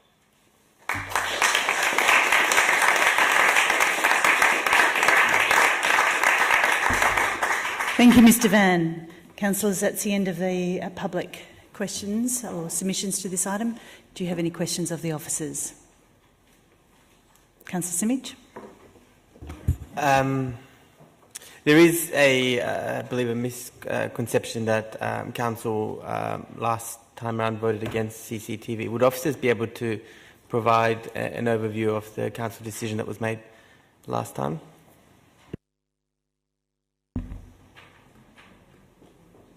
Ms Jeffs? Or...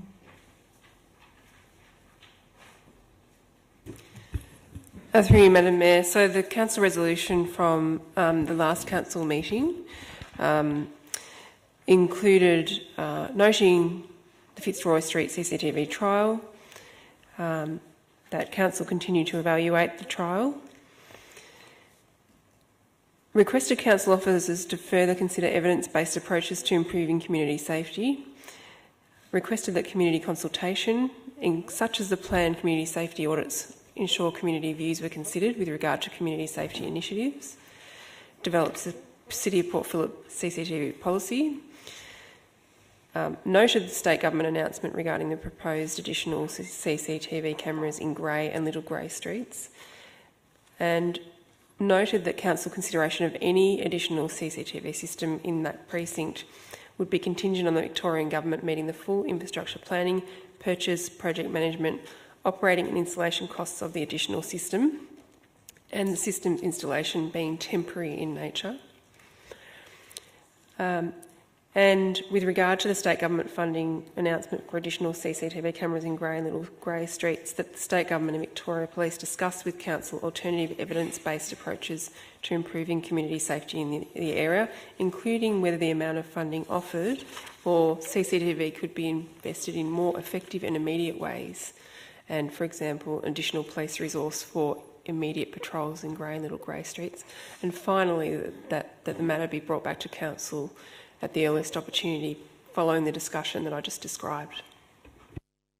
Follow-up question, Councillor Simic? Yeah, thank you. I just wanted to follow up on the point specifically on evaluating whether there was other options available to work on with the state government. Can officers provide an overview of what discussions have taken place between the last meeting and now, and whether other opportunities are being considered in addition to CCTV? Through you, Madam Mayor. Council officers have spoke with the Minister's Office to ascertain the scope of the funding offered. We've also spoke with the Department of Justice, and they participated in the community safety audit activity, as well as the Department of Health and Human Services.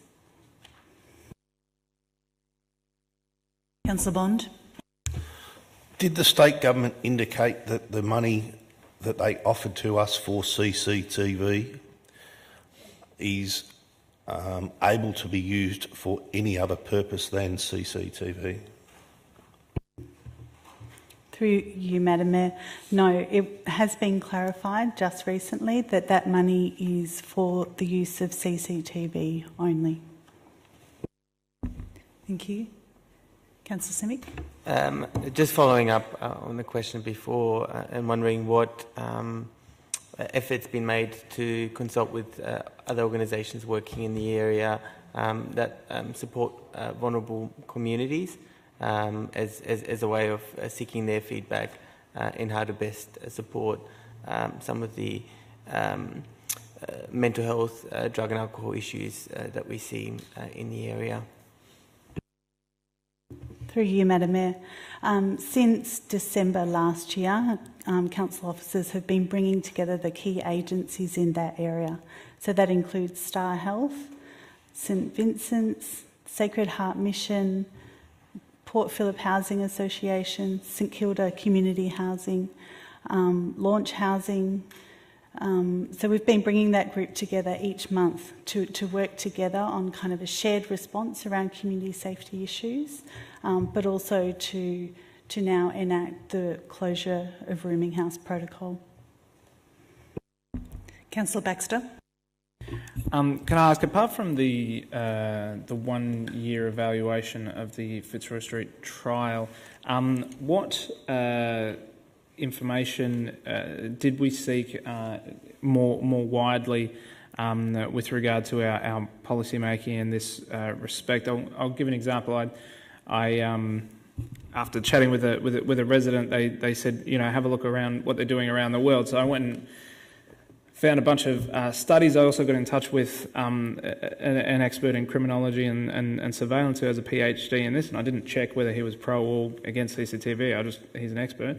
And he said that he had no contact and he would have loved to have helped. Have we contacted any experts specifically in the use of surveillance and its application for managing crime?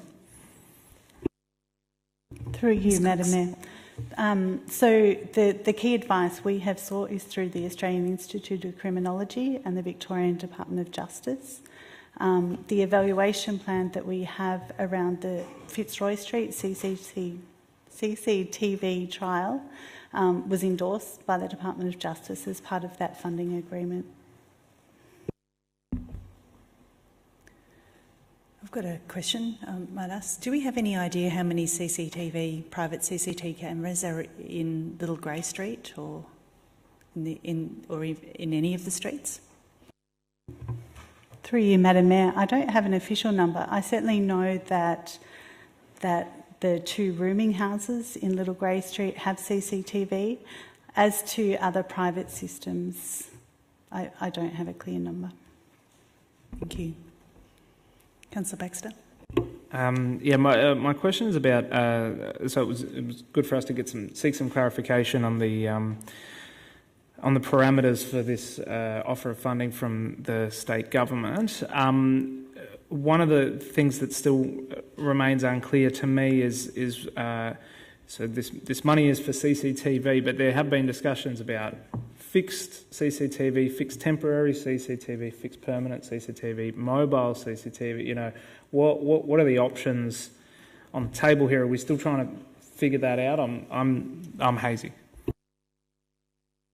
Through you, Madam Mayor, we don't have any further detail as to the type of system, and as far as I'm aware, we would need to seek advice of a security digital camera specialist around what are the opportunities in that space in terms of microwaves needing to be able to connect to the existing systems. Sorry, just to clarify, I meant it's not necessarily find out what options we have before us. What I'm saying is, what are the options that are specifically tied to this funding?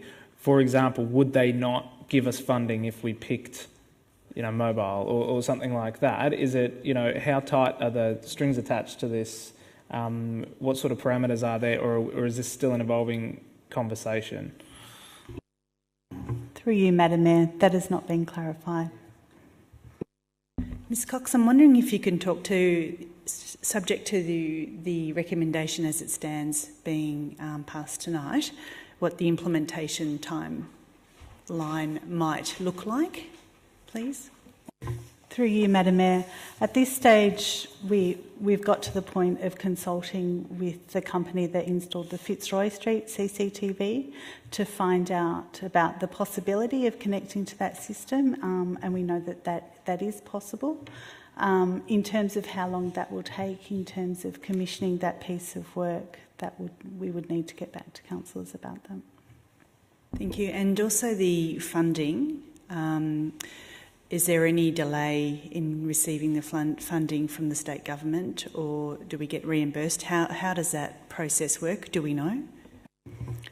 Through you, Madam Mayor, no, we haven't clarified those processes at this point.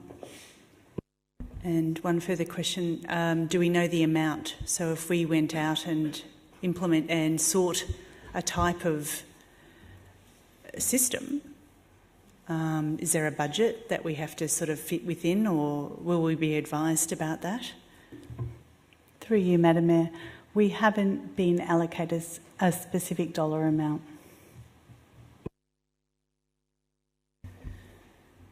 There are no further questions. Councillors, we have an officer's recommendation. Do I have a mover for that or something different? Councillor Crawford to move. Do I have a seconder? Councillor Bond? Councillor Crawford, would you like to speak to the motion? So I did say a fortnight ago that we really should make the decision then. As often money isn't offered for broader things, they come through specific channels. I understand there are concerns on lots of different fronts. It's about definitive evidence, definitive data. But I think the thing, and this is what I said last week, the community is speaking to us. The police, who are in the room, the most expert in this field, are telling us that it is one of the tools that can assist with deterring crime and making the community feel safe in this area. So I'm going to keep it short and sweet. I think we should support this motion because there obviously is lots of incidents occurring there and we want our community to feel safe. We have an offer from the state government to fund it completely. We have an opportunity to listen to our community, which we have done before on other motions earlier tonight, and we have supported what the community has said on stopping Adani. We've heard them about parks and all sorts of things like that. So our community is asking for us to accept the offer of CCTV. The police are recommending it. I think this is something that we should do now. Thank you, Councillor Crawford. Councillor Bond.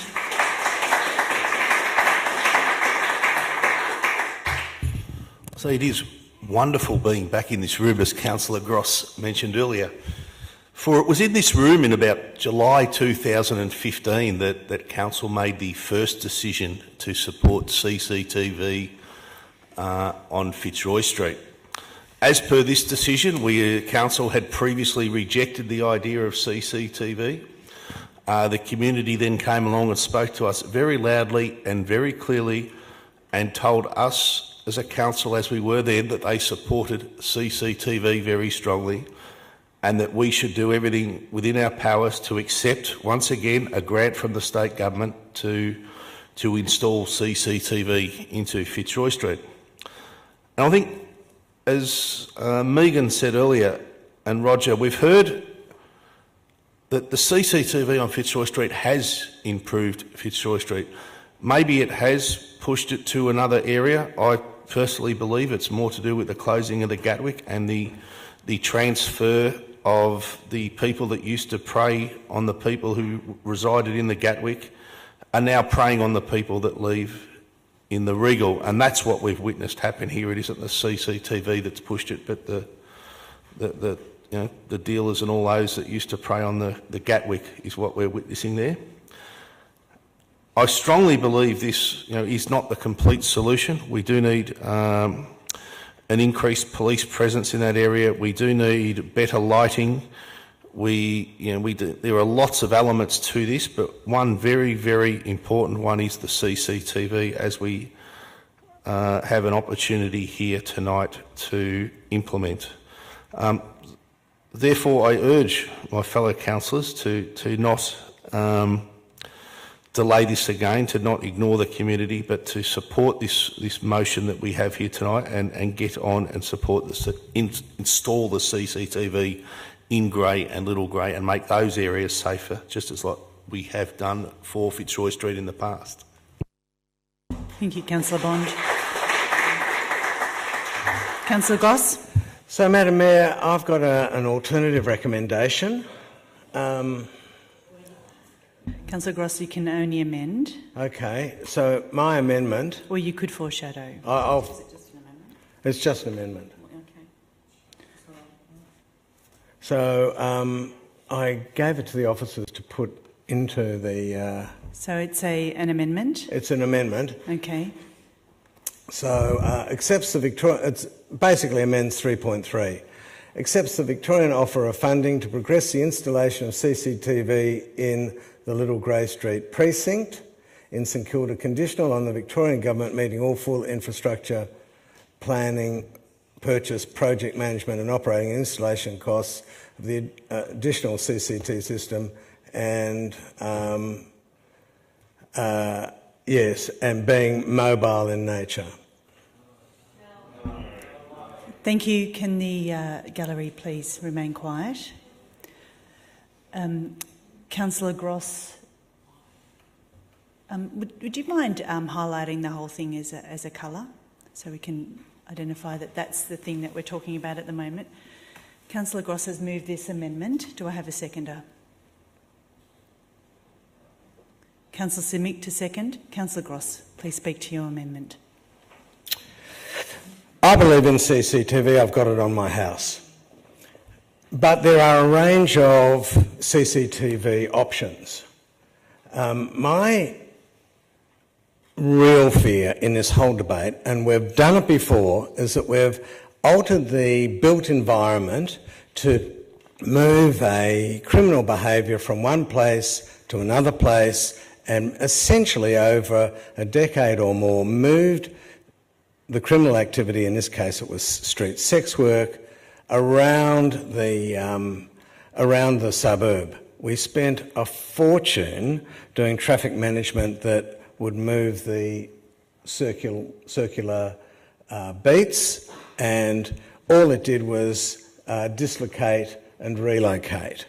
So I've been here where we've altered the built environment merely to move stuff on. It's really important to me that we don't unnecessarily put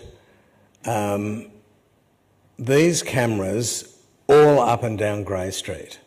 And indeed the Minister wrote to the Mayor and talked about the Little Grey Street precinct. I'm just echoing what the Minister said.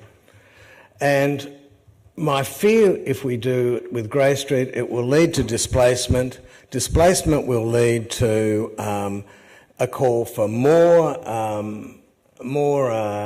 CCTV cameras all throughout the suburb.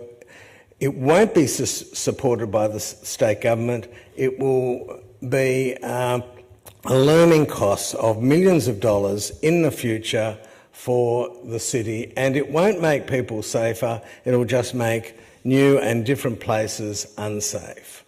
So can I just talk about the hierarchy? So there's a hierarchy of ideas. First of all, there's CCTV in Grey Street, in Little Grey Street, sorry. I went up and down there, I've got the pictures. There's already pretty extensive CCTV there, including on the Regal, 2 cameras that go on the Regal. People must be a bit realistic about how it's going to modify behaviour. So that you could limit it to Little Grey Street, or you could do what's sort of defined as the Little Grey Street precinct, which includes Grey Street down to Fitzroy Street, or you could do the whole lot, which is all of Little Grey and all of Grey. And I think that if we go with the big one, we'll alter the role of the criminal activity. We need to be a little bit more agile and have cameras that can move. We use them in the St Kilda Festival down on the foreshore. We've used them before. They need line of sight to the Fitzroy Street cameras so they can feed into there.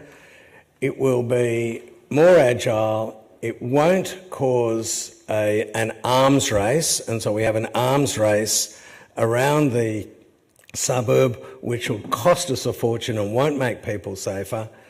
And I think we need to be mindful that when we alter the built form, we have to take into account the built form. So Little Grey Street is scary, is terrifying, it's narrow, it's dark, and there's zero surveillance from passing traffic because no one goes down there. Grey Street, on the other hand, is wide, there's lots of surveillance from all sorts of buildings, it's much safer, there's a feeling of safety compared to Little Grey Street. So I think that we need to have a flexible mobile solution which doesn't lead to an arms race of cameras throughout the suburb. Thank you, Councillor Gross. Councillor Crawford, a clarifying question. So doesn't temporary encompass mobile? And if mobile isn't the best response as assessed by the CCTV company, are we not limiting ourselves there? Wouldn't it be better to have temporary as a broader category, that if the mobile is the best option, or a temporary that can be moved? So I just worry that if we say mobile, then we are limiting to what results we can get from the experts. So, sorry. Sorry, I'm just wondering if we can have the answer to that question. Can you define mobile versus temporary? So why is the officer's recommendation saying temporary, but what the difference is? Through you, Madam Mayor, so I think for clarity, to pick up Councillor Crawford's question, it would be best to say temporary or mobile. So we've spent today clarifying that temporary cameras are more likely to be fixed to assets in the area and then could be removed later. So as opposed to mobile, which is usually on a person, on a vehicle, is literally movable. So if council wish to have the option of either, it's probably best to include both the words in the resolution. A quick clarifying question, Councillor Baxter. Yeah, Councillor Gross, just based on a conversation that I had with a member of the public before, one of the concerns that some people have about mobile is the idea that if it's mobile, then, you know, we'll question, please, Councillor. Yeah. So that we'd take it away from Little Grey Street and go use it somewhere else, and they wouldn't gain the benefits. Is there a way that your amendment could address that concern? I believe it has, because it talks about its use in the Little Grey Street precinct, which is the same language that the Minister used in his letter to us today in the to the Mayor. So I think that it's the Little Grey Street precinct includes parts of Dalgety Lane, I think, parts of the officers have got a map that they drew upon. Thank you, Councillor Gross. Councillor Simic. I think that the amendment as suggested by Councillor Gross is a good one. This is an incredibly difficult issue. And one which requires a multifaceted approach. That's why a lot of my questions have been about what work we're doing to work with other services and professionals who deal with drug and alcohol and mental health problems on a daily basis. I did attend the community safety audit, and I attended with my son, whose interest I also had in mind when considering the complexities of these issues. I do have some real concerns around the implementation of ongoing CCTV outside of the trial, which Council's already agreed on with respect to Fitzroy Street. And I believe that the actual amendment by Councillor Gross is a really balanced approach or a more balanced approach to the issue that we are facing. So I do hear community's passion for a solution.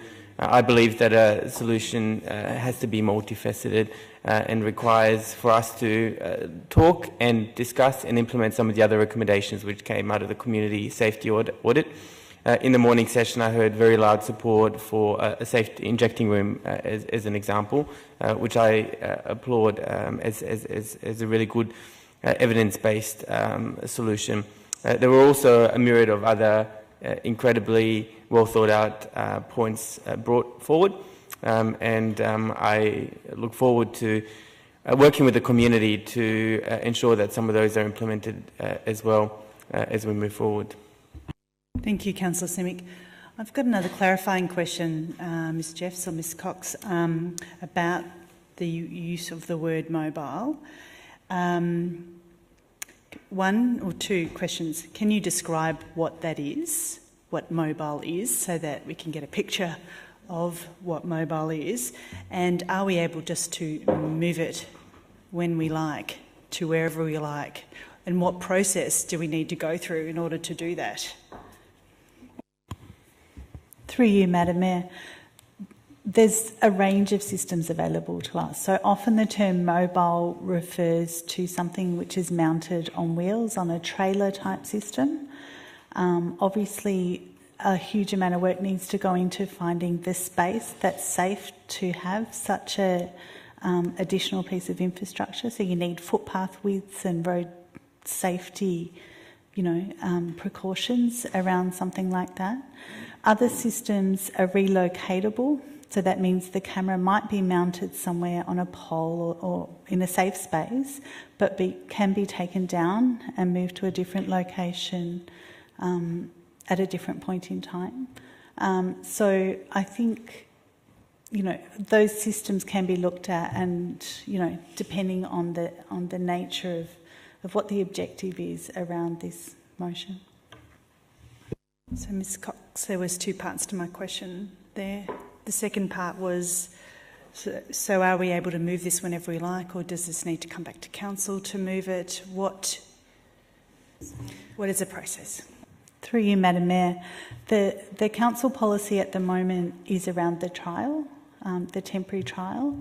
Part of the resolution that was endorsed at the last council meeting was that council prepare a policy around CCTV that is specific to a range of locations. So that might be street-based, park-based, foreshore, and that there's actually guidelines for the use of CCTV in a whole range of spaces. And that would help guide that work around. At the moment, there's not a clear decision around whether it can be used in other places or not, and that's why that policy development was recommended. Mr CEO?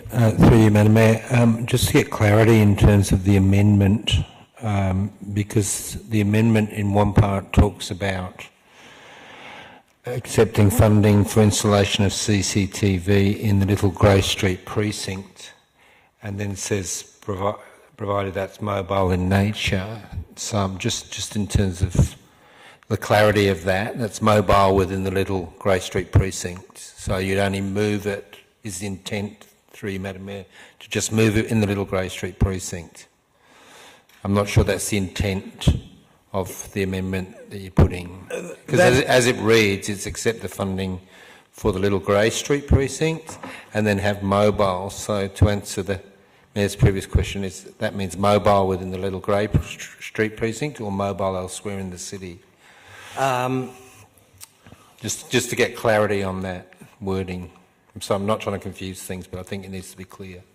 Yeah, I think it should be limited to the Little Grey Street precinct initially, and it would have to come back to council if it went beyond that precinct. But as I read it, within that precinct it could be moved around. So if there was an issue with Grey Street and Fitzroy Street, then it could be fired on that, but I suppose Grey Street and Fitzroy Street would be covered by the fixed. It's maybe Dalgety Lane, is it? Or that's still part of that precinct. And I defer to... that's quite far over. Well, there was a line drawn on a map that Mrs Jeffs... Okay, thank you, Ms. So if we ask Ms Jeffs... Councillor Gross. One further question from me then. So if it's a trailer, will it be able to fit comfortably in Little Grey Street and cars be able to get past it, or any of those lanes around there? Is that... Madam Mayor, we would have to do an assessment about the suitability of a mobile device. I think the suggestion from officers late today is that a sort of trailer arrangement is unlikely to fit. However, so some other sort of mobile setup would be needed. Madam Mayor, if I can be so bold, maybe a suggested approach to this would be to make them relocatable post the trial. which would tie in the end of the Fitzroy Street trial and would give flexibility. However, I'm not sure if that fits with Councillor Gross's intent, but it would neaten this up, because some of the question is about, well, where could you move them to? And also we don't have a council policy at this very point in time which would determine where they would move to. It would in fact need to come back to council each time, and I think that would be a clumsy approach to this. Thank you, Ms Jeffs. Councillor Gross, would if you like could to help me change with a form of words, I'd be happy to look at it, and I thank you for your help. Councillor Crawford, a clarifying question. Well, no, along with that, are you willing, Councillor Gross, to include temporary or mobile in the amendment to allow us scope to do what's best?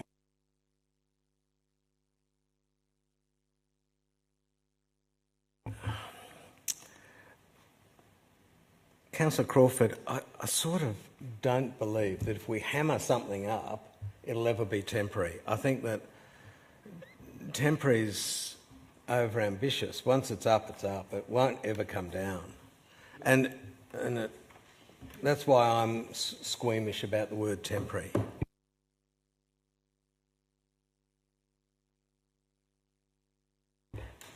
Clarifying question, Councillor Brand, and then we need to get back into the... Would it help with clarification of this question if we had three categories of... one would be mobile, which would be like, on wheels or very movable. Temporary, which is something which could be put up and used and taken down, relocatable. And permanent would be hardwired, which I think most CCTV cameras are actually hardwired into the... They get... No? Well, all the ones in these photographs here, not all of them, a lot of them are hardwired in, and maybe that is a connection. Well, they're private, but they're... I'm just wondering if that's a useful distinction. Not hardwired would be temporary or mobile. Through you, Madam Mayor, that classification would help, but I'm not... So Councillor Gross asked for some assistance with the wording of the motion. So one suggestion is after the words installation being, that it reads relocatable past the post the Fitzroy Street CCTV trial. If you wanted to add the possibility of mobile in there, it could say including use of mobile CCTV. So, Councillor Gross, and through you, Madam Mayor, that would be the officer's suggestion, which would give the most flexibility. It would indicate that they are temporary in nature. And just to clarify, the temporary CCTV that is used for St Kilda Festival is in fact nailed, if you like, to buildings, palm trees and other infrastructure, and is removed a few days later. So it is possible for it to be temporary in terms of the infrastructure. So that wording would give us, as officers, the most flexibility in implementing it. But again, it's back to Councillor Gross's motion here. Just a suggestion. Councillor Gross, what are your thoughts? Are you happy to accept that or not? It's being typed in as we speak. It's very difficult. It sounds okay, but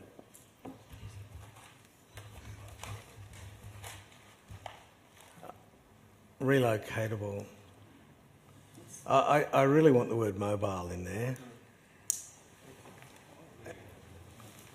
Okay, then we'll continue with the debate. So please put that back to what it was before. Thank you. Just to remind everyone, after that little interlude, we are debating the amendment that Councillor Gross and Councillor Simic has seconded. Councillor Brand, you would like to speak to the amendment. Good, I've already got my microphone on, obviously. I am very happy to have it expressed as the Little Grey Street Precinct in line with what how the Minister has described it, in line with how the gift arrives. how it's packaged, but I need temporary in it because I think it is. I agree with Councillor Crawford that if we're going to have solutions there, I don't think it's just say there's no viable mobile solution. What do we do then? I just think temporary or mobile. Well, What about easily Excuse me, relocatable? Councillor Gross. Sorry. Councillor Easily Brand is in the process of speaking to the amendment. Easily relocatable, I'd be happy with, but I think mobile is too specific. Thank you, Councillor Brand. Would anyone else like to speak to the amendment?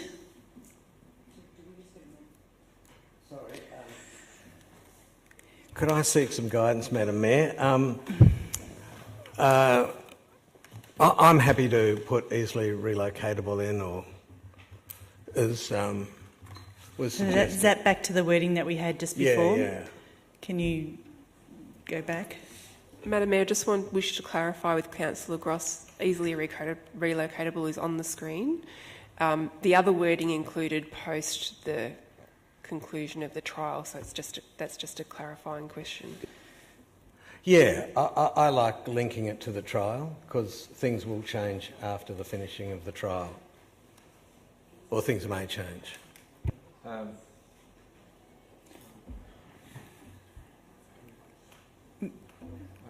Mr. Chick, can you come?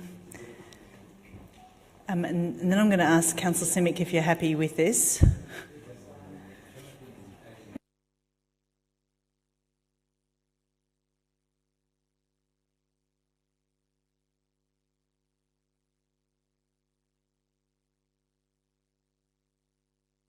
Excuse me, can we have some water here?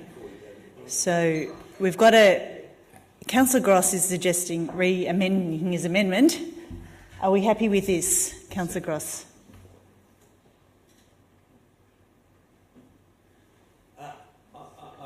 I really would like easily relocatable or mobile post the...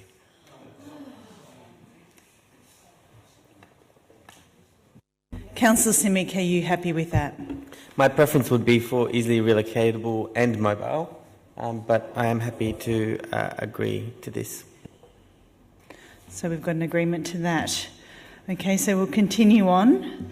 Councillor Brand spoken. Do I have anyone else that's willing to speak? Councillor Pearl. Policy on the run at its best tonight, so I don't understand how this makes this motion any clearer. And with respect, Councillor Gross, it's not clear on how this will be implemented. So I don't support the amendment. I think it's unnecessarily unclear in the application of it, and it doesn't necessarily directly align us with the state government's offer. And it seems very, very half-baked the way everyone is witnessing the conversation of this policy on the run. I'm voting against the amendment. Thank you, Councillor Pearl. Would anyone else like to speak? Councillor Bond. I was going to say, this is, to be fair, this is quite embarrassing. We've had 2 weeks to sort our shit out on this, and we haven't been able to do it. In fact, we still can't work out definitions of temporary, mobile, and we're trying to make this up as we go. Thank you, Point of order. Thank you. The word's been said and we've passed. Continue on, but please keep the language to something respectable that we normally have in this council. Thank you, Madam Mayor. I won't be supporting this watered-down version of the original recommendation. I will be supporting the original recommendation. This is exactly what happened with the CCTV down on the Esplanade, where it was watered down and then voted against at a later period in the meeting. I suspect that's likely to happen here again, whereas those that are now supporting a watered-down version will then vote against the total version in about 10 minutes' time when we get to the substantive motion. So I won't be supporting this. Thank you, Councillor Bond. Would anyone else like to speak? If not, Councillor Gross, would you like to close? Look, I accept what you say, that it is, there's been a bit of innovation on the floor, That's what you need to do to get stuff through. So I have to take into account all those councillors who have views on this, and I've tried to do so. It does look a bit made up, but it's not. I've been thinking about this for a long time, and it's very important to me that we don't lead to the arms race throughout the suburb. It would be financially irresponsible, it wouldn't make the place safer, and it would just be a short-term expedient that may be popular in this room but would not actually serve this city well. So it's been a bit torturous getting this definition out, but I actually think that it's more certain because we've absolutely defined the precinct with much more certainty than it was previously, and it's in accord with the Minister's letter. Secondly, I've accepted advice on relocatable. I think accepting advice is not a crime, and I urge people to accept this amendment. Thanks, Councillor Gross. I will now put that. All those in favour? That's carried. So that now becomes a substantive amendment, a substantive motion that we'll be voting on. So just to remind everyone, Councillor Crawford moved the substantive motion, Councillor Bond seconded. All other councillors are able to speak to it. Would anyone else like to speak to the substantive motion? Councillor Brand. Yes, that was a little bit messy, I agree.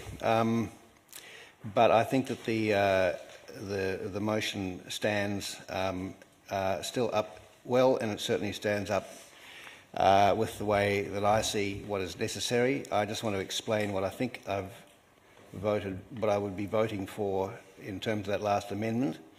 I think the Little Grey Street precinct includes the parts of Grey Street that are near the Little Grey, so it doesn't exclude it, CCT cameras from Grey Street. It just doesn't imply the whole of Grey Street, just the relevant parts.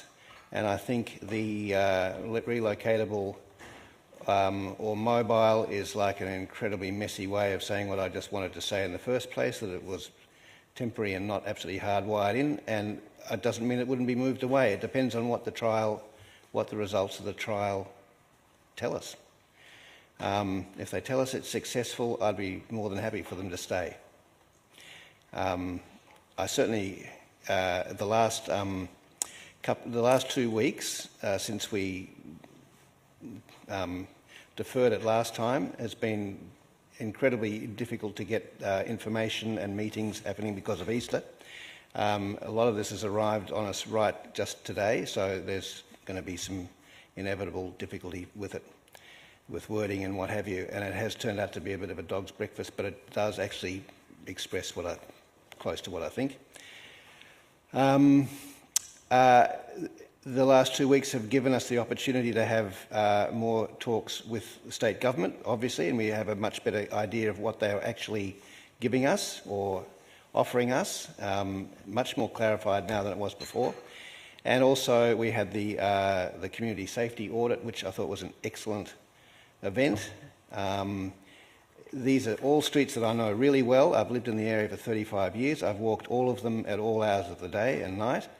But I got to know them a lot better walking around with the community members, meeting people on the street there, and I certainly developed a much better sense of the area and the influence and limits of various places and parts and people. And I feel a lot more confident that this sort of intervention will be potentially useful. And I certainly hope it is. I certainly take Senior Sergeant Tracy's words at face value. I think this is. I do feel confident this will be a positive measure in terms of controlling some of the worst and most difficult behaviours in the area. But I also need to say that my main sort of larger scale scepticism about CCTV is really about what it implies about how we treat, how we regard people in these sorts of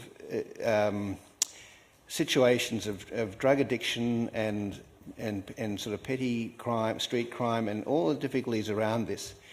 The people who are in these situations are sometimes indulging in criminal and antisocial behaviour. They are also people who are in deep trouble health-wise and situation-wise. It's really important that we don't just easily label people as criminal or potentially criminal. I think the use of CCTV cameras carries that sort of idea because it is in a way it's a device which is aimed at the criminality of the behaviours that are going on.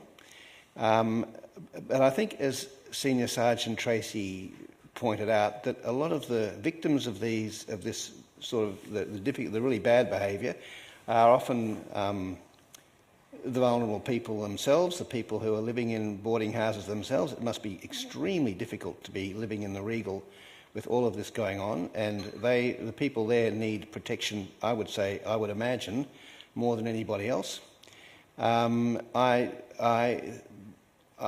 very, very keen not to brand the people who, the people who are in the most difficulty as criminal, but some of their activity is criminal, and so some of the solution needs to be targeted at criminal behaviour, and I am content to use devices like this, to use means like this, to focus on that criminal behaviour. But it does require a big undertaking by council, by the police, by the community, to make sure that we do not regard the whole thing as a criminal problem. It's part of the problem, and there are massive dimensions that we should be looking at, I suppose, with the opposite view as well. I think, talking to many of the community members, I think that it's well within their grasp, well within their sensibility about what's going on. I think the police certainly talk the talk on it, and in my experience, all my experience with police, they have actually demonstrated that understanding. And I think council is in certain ways sort of split on that, but I think we need to be able to combine both aspects of the situation and treat them as a complicated whole. So I'll be voting for this. Thank you, Councillor Brand. Councillor Baxter. Thank you, Madam Mayor. This has been a very complicated issue, and I've sought advice from many, many different quarters. I've had personal conversations with residents. I've had email chains and back and forths. I've read report after report after report. I have sought to inform myself as much as possible on this. One thing that still remains unclear is the actual offer from the government. How much money, how many cameras, where they are. What are we actually deciding here? If we go, yep, okay, thanks, and we go ahead and install some cameras, and they say, no, we don't like that, we're not going to give you the money now, what is the risk there? That's something that really bothers me, and I don't like making decisions based on money we haven't received yet, based on parameters we don't know yet. Whether it's about CCTV or about anything, I don't like making those sorts of decisions with that complete lack of information. And the reason why we have that lack of information is not because this is a well thought out evidence-based decision. It's because this is an act of desperation from a local member who's trying to save himself and get himself to the next election. And he's just made a promise without necessarily having anything to back that up. The information that we will get from this trial will not come until after the election, and it won't be till after that we actually see whether this was in any way effective. The information that I have looked at, and like I said, I've studied very widely, shows that the CCTV will not have an impact on violent crime and may have some impact on property crime. and those sorts of things. And that's not nothing. I understand people are certainly having things stolen from them and having their cars broken into. That's definitely an issue. I've heard Councillor Bond say, this is not the one thing that's going to fix everything. It's going to involve more police and more. We haven't been offered more police. We haven't been offered more resources. We haven't been offered more anything. We've been offered CCTV. So according to the state government, this is going to be the one thing to fix it, because they haven't offered us literally anything else.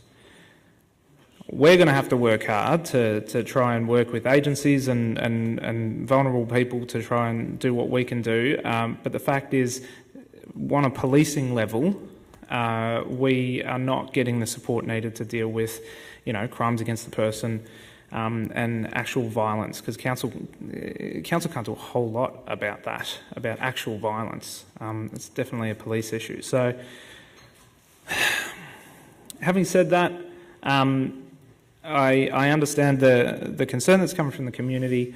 I understand that there's been a spike in shonky and dangerous stuff in the area, and it's new for people that have been dealing with semi-shonky behaviour for quite some time. But this is a new thing, and it has started a creeping fear among the community and among people who are worried about even going out.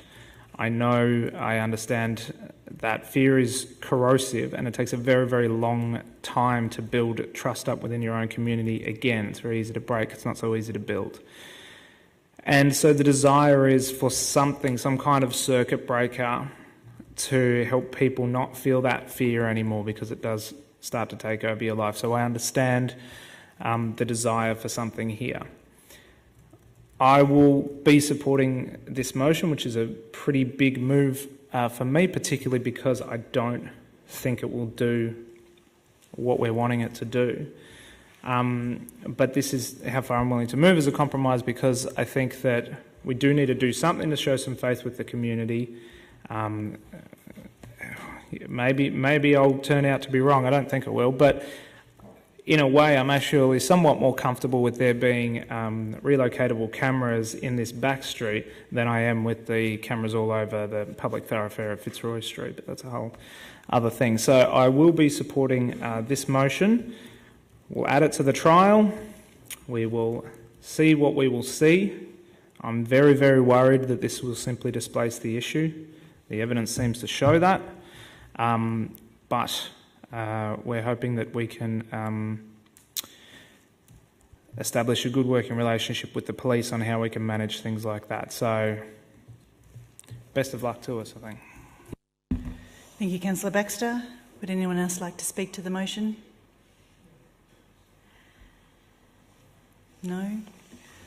And I will briefly just say a few words as well. I just wanted to thank the community that have come out tonight, and also thank you very much for your emails and the conversations that I've had personally. Also want to thank the police for their tireless, patience with us.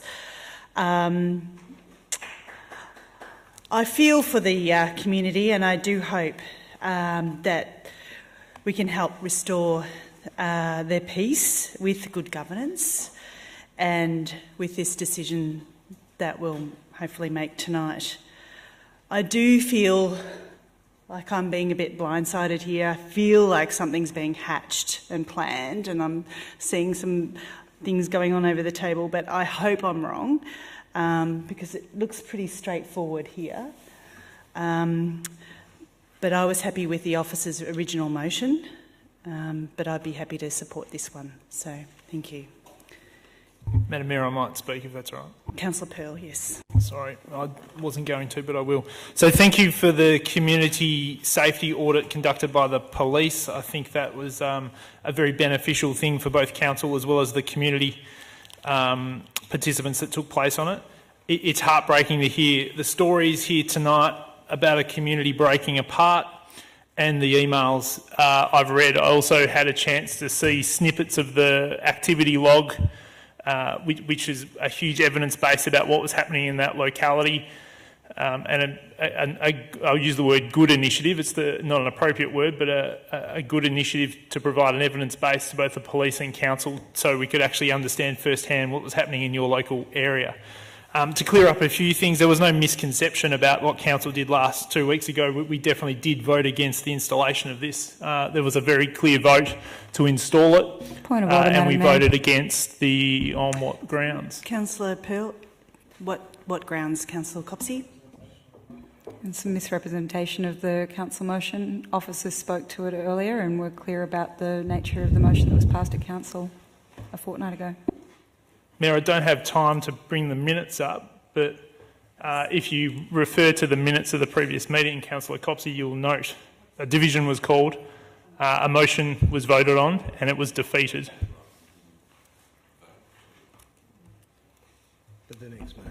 Well, we didn't vote to support it, so it's a moot point. So, okay, yes, I'll change my language. Thank you. Council didn't vote to support the installation of CCTV at the last meeting. Is that factually correct? We voted a motion against installing it. It was defeated. Point of order, Madam Mayor. I'd ask the council to correct the record. No, I decline, thanks, Councillor Copsey.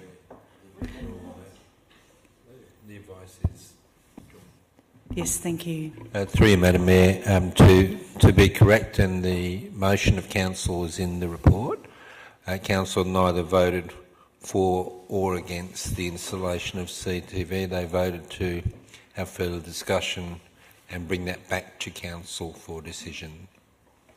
We certainly didn't vote for CCTV, but it doesn't sound like we're going to solve that one here. It was disappointing the way council behaved 2 weeks ago, and I think it's disappointing the way we're dealing with this tonight. It's pretty ad hoc, so let's clear up those misconceptions. Council didn't do its job 2 weeks ago, and we're only partially doing our job here tonight, supporting local residents in our core business, which is protecting our local community. Councillors, tonight's the time for action, and it's time to help a group of very vulnerable people in this local area that have been crying out for support. I am no fan of our local member, and he knows that better than anyone else.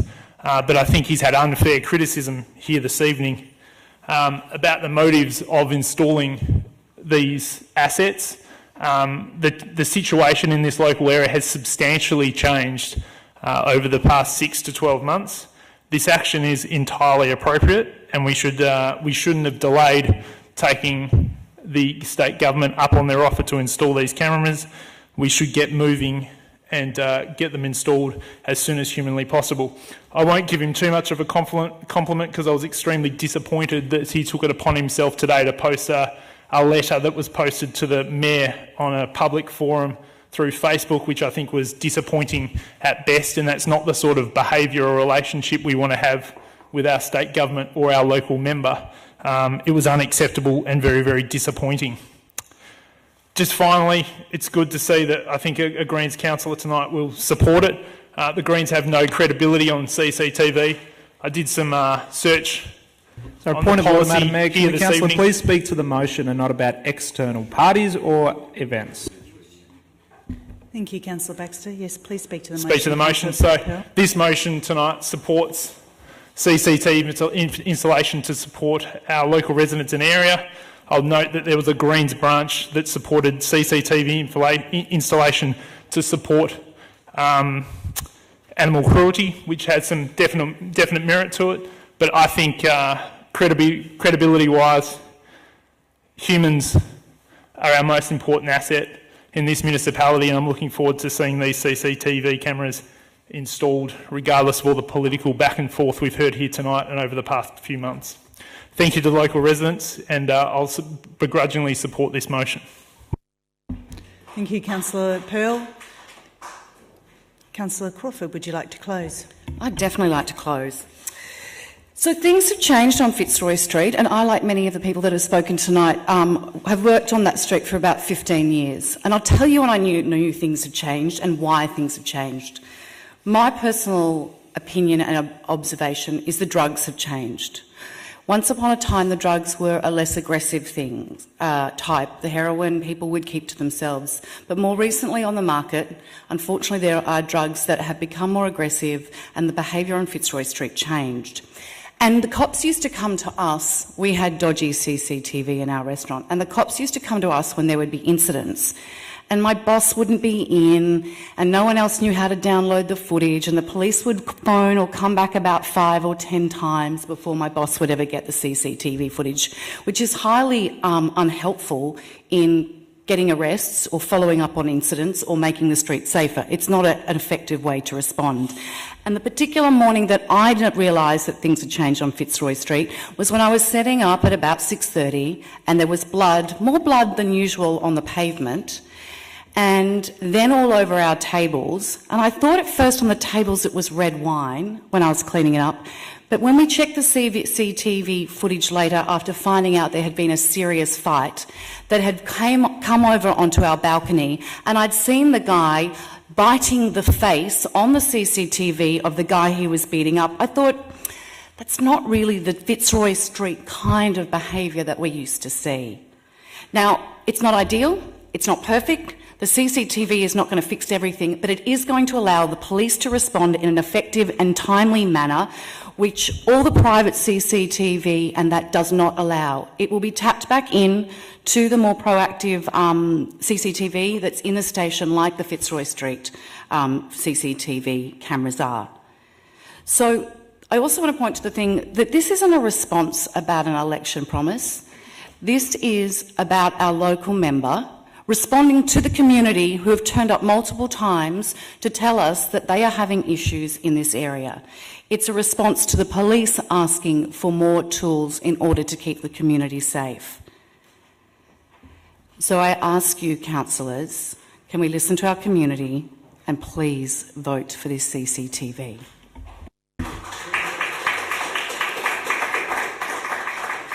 Thank you, Councillor Crawford. I'll put that motion. All those in favour?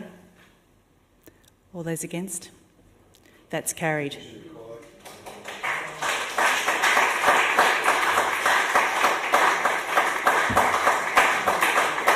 Councillor Bond has requested a division, so I'll put that vote again. All those in favour? Councillor Simic? Okay. I'll ask that vote again. All those in favour? Councillor Bond, Councillor Brand, Councillor Baxter, Councillor Crawford, Councillor Gross, Councillor Pearl, Councillor Voss. All those against? That'll be now Councillor Simic. Councillor Simic, Councillor Copsey. That motion is carried. Thank you. I will have a 5-minute break. Thank you. Okay, councillors, I'm going to start. Item 10.1, which is award contract 2119.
Measured and assessed, and what are the turnaround times for failures?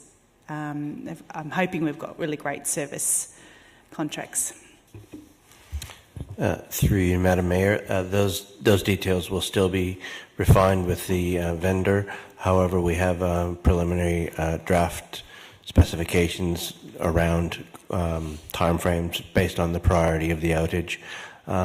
With the advent of pay by phone, such things as parking machine downtime, which is commonly a problem, will actually not be an issue for users, so payment will be able to be continuously supplied. Thank you, Mr Coates.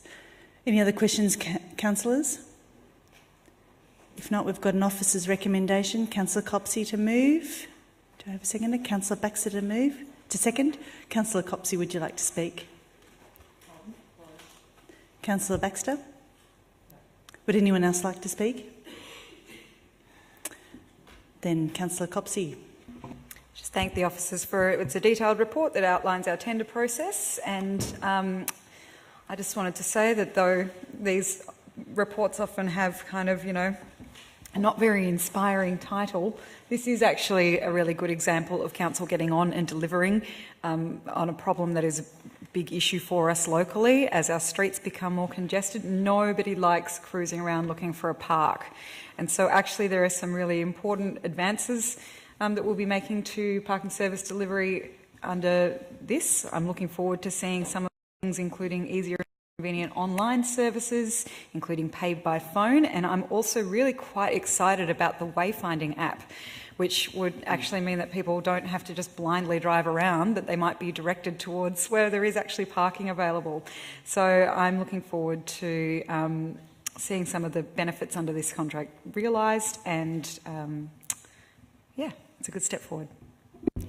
Thank you. Then I'll put that motion. All those in favour? That's carried unanimously. Thank you. Move to item 10.12.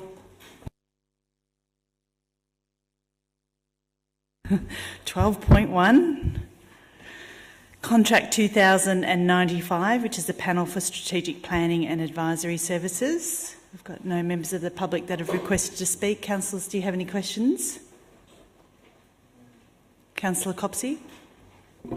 I did have a question. I noted looking through this, and I don't know if I'm just, that only 5% of the tender weighting in this process was given to corporate social responsibility, and I wondered if that is the normal amount that we allocate to during a tender process, which seems low given the community interest in this matter. Thank you. Ms Ferrars-Miles. Through you, Madam Mayor. So I've just been advised by Mr Carroll that that weighting is determined by the tender panel members, and so it is subject to the tender that's before them, and they prepare that weighting before they commence the assessment process. So what's before you tonight is what the criteria and the weighting that was determined by this panel, but that's not taken as a given for every other panel process. Councillor Brand. I'm just looking at the at table 5, which is tenders received for category 2, architecture, landscape and urban design. I'm just wondering how many architects actually tendered for architecture, because I can certainly the winner of the tender. There is an architect who has been a selected tenderer, Paul Morgan. But I'm just wondering whether there are any others. Through you, Madam Mayor, unfortunately I don't have the names of the tenderers that were not successful. The report only outlines those that... I don't want their names. Yeah. I'd have to take that on notice and come back to you. Okay. I did think it was in the report. The number, yeah. Do you want to turn on your microphone? There are people who, in that table, there are, say, 10 or 11 tenderers, but they are architecture, landscape and urban design, and so I don't know whether there are urban designers in there, there are landscapers, ACOM aren't architects, for instance. Thanks for clarifying. Any other questions? No, we've got an officer's recommendation. Councillor Copsey to move. Do I have a seconder? Councillor Simic. Councillor Copsey, would you like to speak to the motion? Councillor Simic? Would anyone else like to speak to the motion? I will briefly say that I think this is the panel of 19 contractors that we've got here across the 6 categories provides council with a really varied choice of contractors which will provide specialist services based upon the agreed schedule of rates.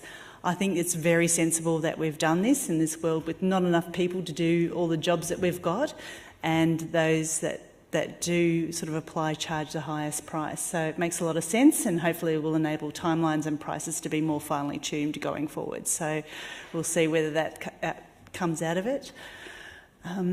So would you like to close? Yep.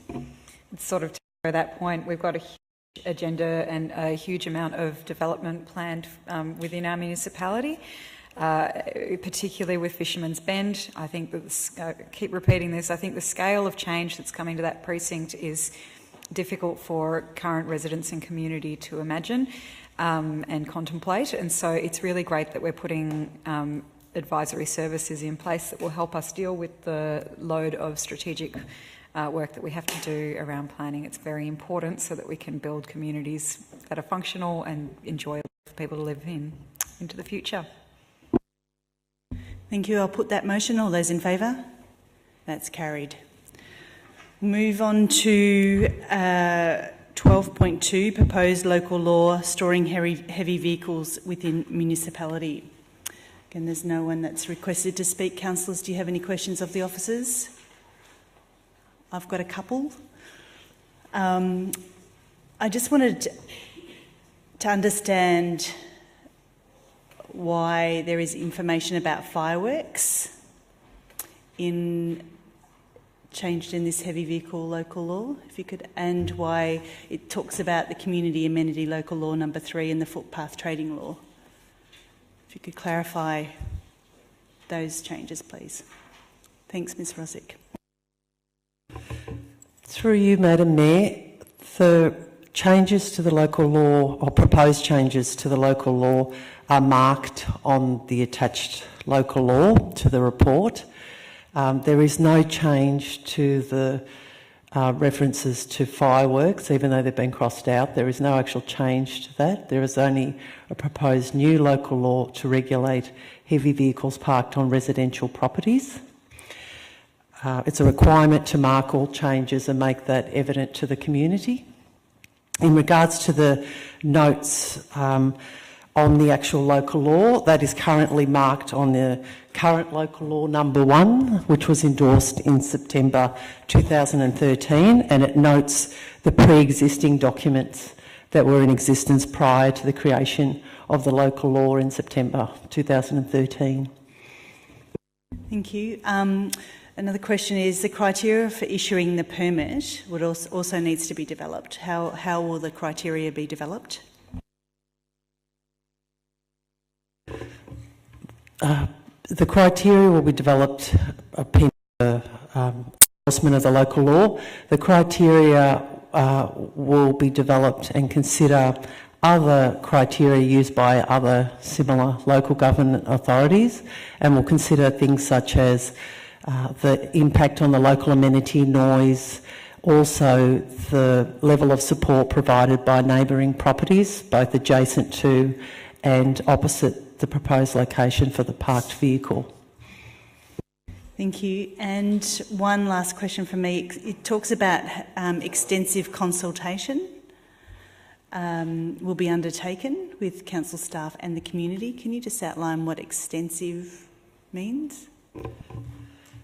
Extensive refers to the additional consultation required as part of creating a local law, so the Section 223 process, which involves publicising the proposed change in the Government Gazette and Leader newspaper, and undertaking a formal submission process and inviting people to submit, as well as the general community engagement activities such as advertising on our website and contacting those people that we know will be impacted by this proposed local law, and consulting with council staff.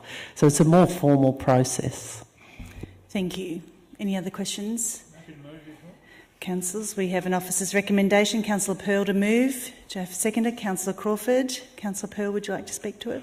Councillor Crawford. Would anyone else? No? Then I'll put that motion. All those in favour? That's carried unanimously. Now, 14.1. So, naming of the park at Ferrars Street Education Community Precinct, commonly known as Montague Community Park.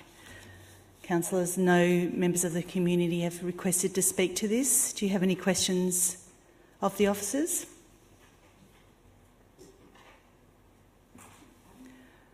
Councillor Crawford. The only thing I note is that in the actual recommendation, it's not very easily noted what CURIP means. It's very hard to. Do we need to bring it into? I don't know, that's not really a question, is it? But I wondered that we haven't really highlighted much. CURIP means mate or friend, but it's very hard to find the report. I wondered whether in that recommendation, which may be put on the website, we maybe wanted to include. I don't know. Maybe the question is, what can we do to promote what the can name? We do to promote that CURIP means? Yes. Is there anything we can do at this late stage to include that? Through you, Madam Mayor, we could certainly make a small alteration to the recommendation to capture that in 3.1, and we can also ensure that that's well captured through the community consultation on this matter. Thank you. Councillor Copsey? You had your hand up a few times. I think it's been addressed, but I'm happy to move. Okay, thank you. So there's no other questions. I have an officer's recommendation. Councillor. Madam Mayor, I think Ms Bennett's suggesting put in brackets meaning mate or friend after CURIP. Is that correct? Thank you. Thank you. So, Councillor Simic to move. Do I have a seconder? Councillor Copsey to second. Councillor Simic, would you like to speak to the motion? How absolutely fantastic and fitting as a name. I'd like to thank the Boonwurrung Foundation, as the motion expresses, for working with us and suggesting the name.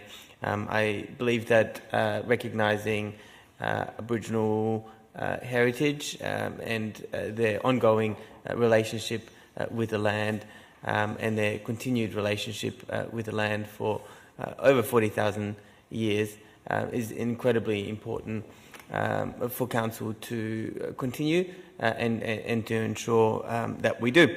So I really support this. Like I said, like to congratulate the Boonwurrung Foundation and encourage Council, councillors, officers to continue working with our local Aboriginal community to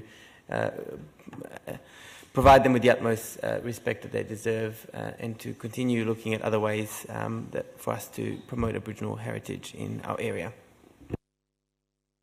Councillor Copsey.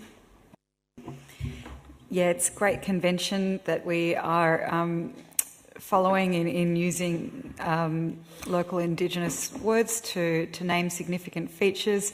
Port Phillip is lucky, unfortunately, in a rare sense, that we still have people who are from our local language clan group here and advising us, and with thriving culture that we are blessed to benefit from.